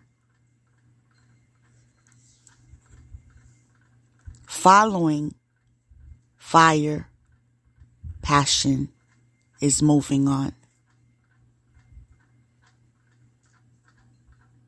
I said, due to the past,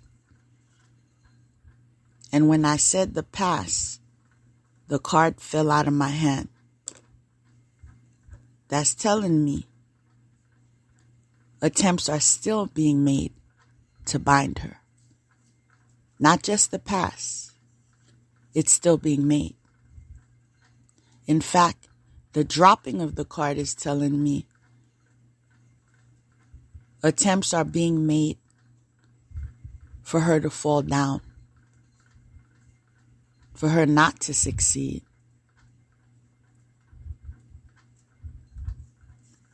In her calling in the arts. There are a variety of venues concerning or in relation to the arts.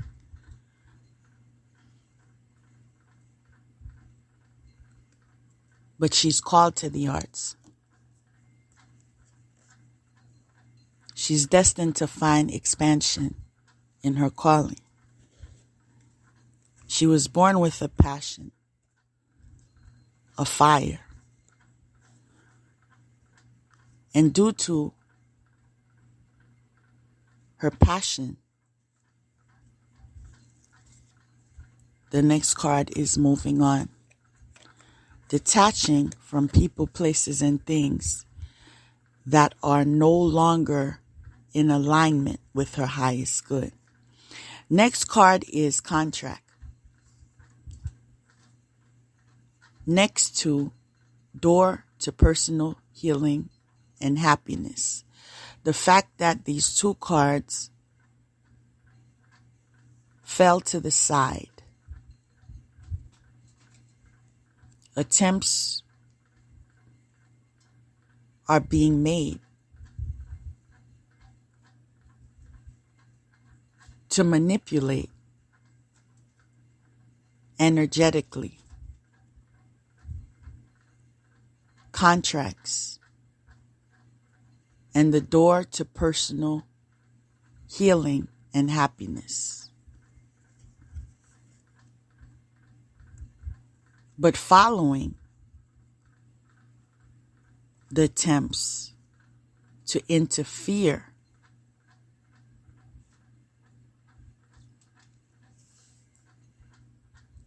with the judgment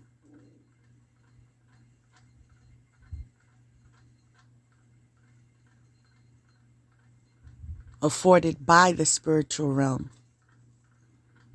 in association to the contract and the door to personal healing and happiness is leaving or travel, which reinforces the previous card of moving on. Clearly, there is a detachment. Clearly, there is a release. Clearly, there is a transition. In fact, following leaving or travel is perseverance.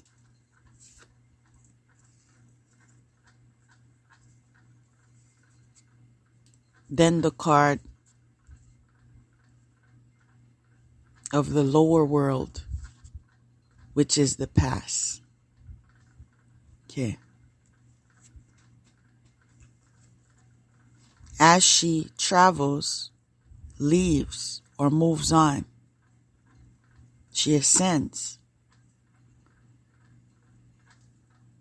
disconnects with the past.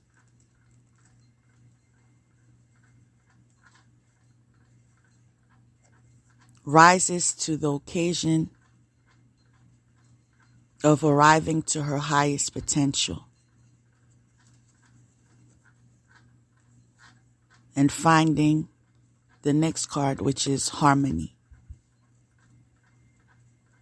Now, harmony came after detaching from people, places, and things that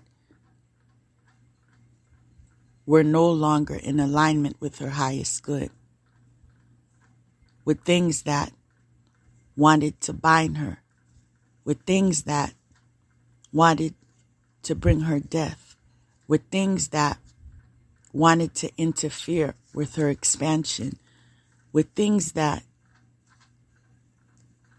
carried the energy of wars and battles, with things that wanted to victimize her.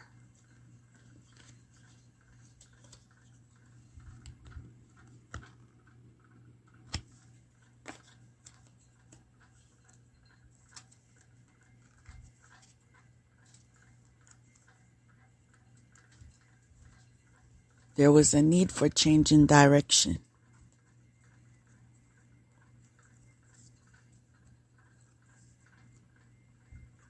And since her focus was on her soul's purpose,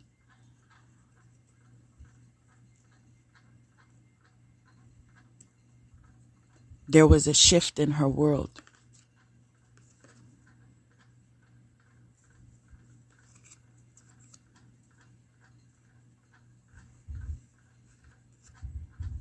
In harmony, she finds partnership,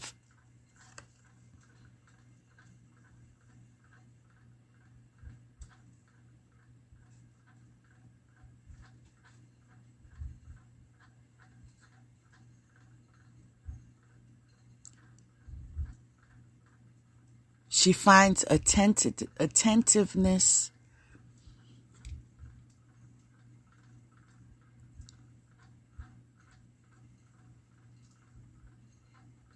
in the energy of being reciprocated.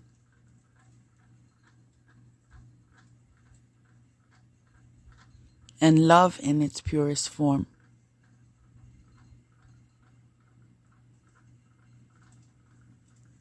Undeniable connection.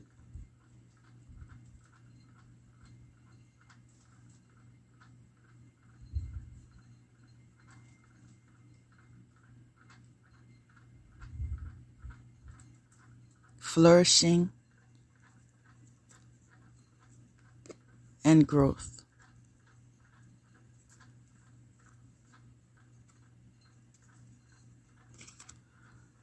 Next card is Door to Spirit. Following Door to Spirit is Father. Spirit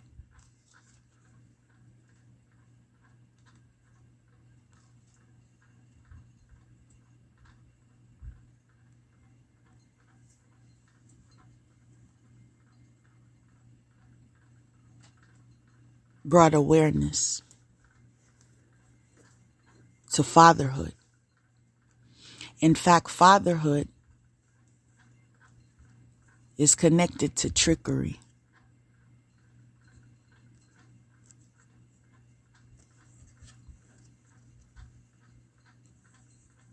There were attempts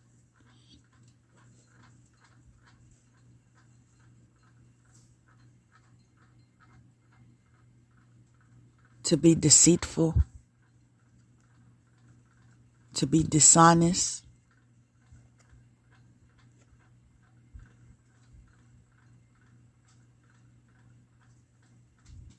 as a result of immorality and a fall from grace.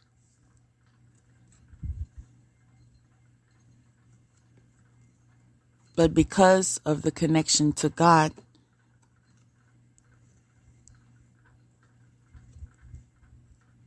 what was hidden was made in plain view, and the trickery was exposed. Support to reinforce and clarity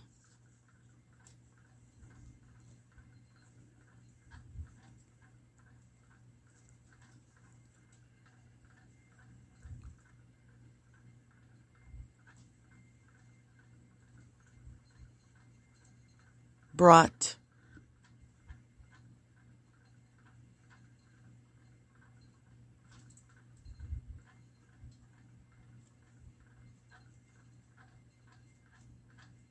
wisdom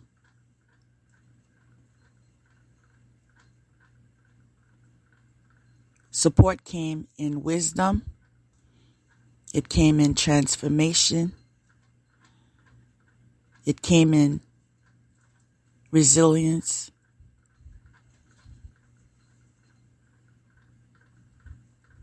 It came with prosperity. You see, there are times that you're asked to detach from people, places, and things that are no longer in alignment with your highest good, because until you detach,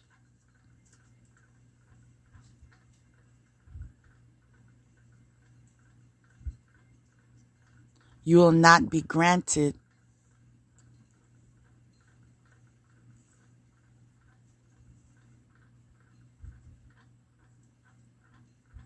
what is being offered to you.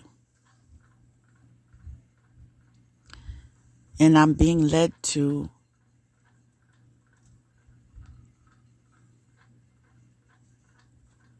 bring some clarity to that.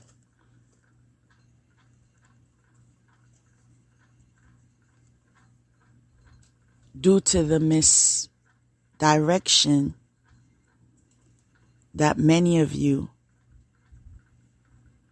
are exposed to. When God asks you to detach, yes, you have your free will.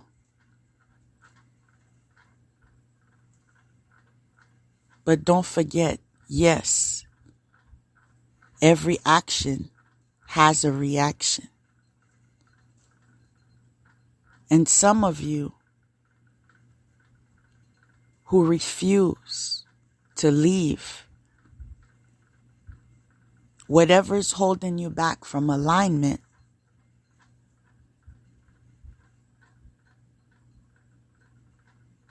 keeps you in the next card, which is the last card, keeps you in a state of disruption because of your refusal, your rejection,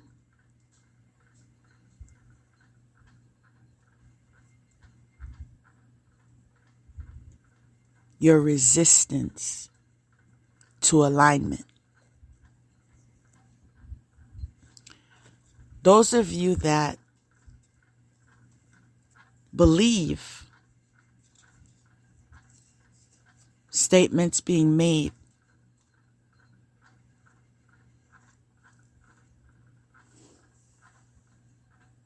concerning decisions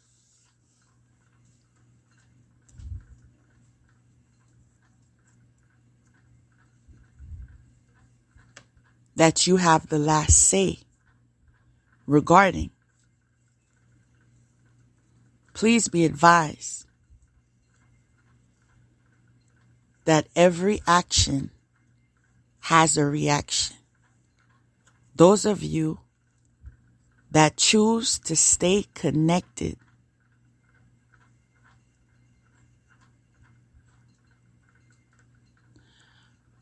with anything that carries an energy of disalignment with your highest good,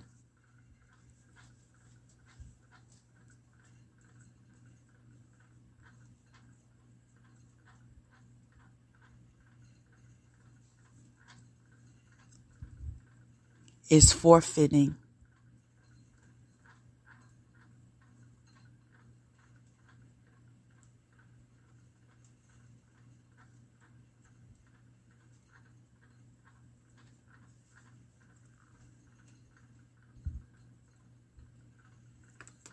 the gift that was offered to you.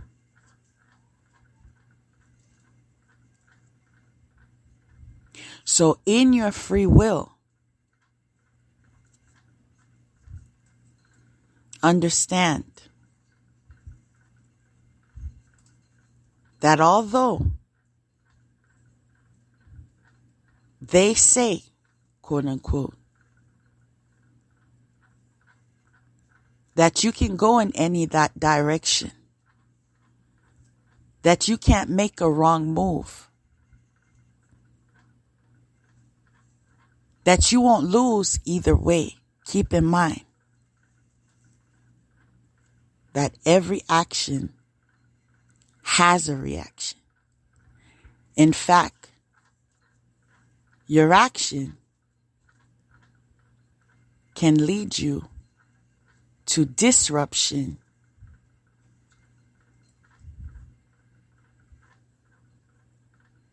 and disconnect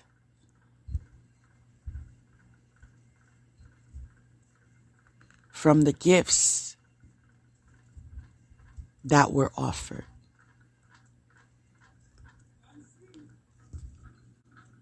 Please make peace with your decisions. Please learn from your experiences. And please do better next time.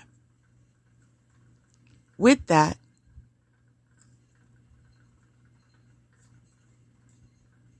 I will say my outro. I am who I am in the eyes of God. Nothing more, nothing less. I am who I am in the eyes of God. Nothing more, nothing less. I am who I am in the eyes of God. Nothing more, nothing less. Peace.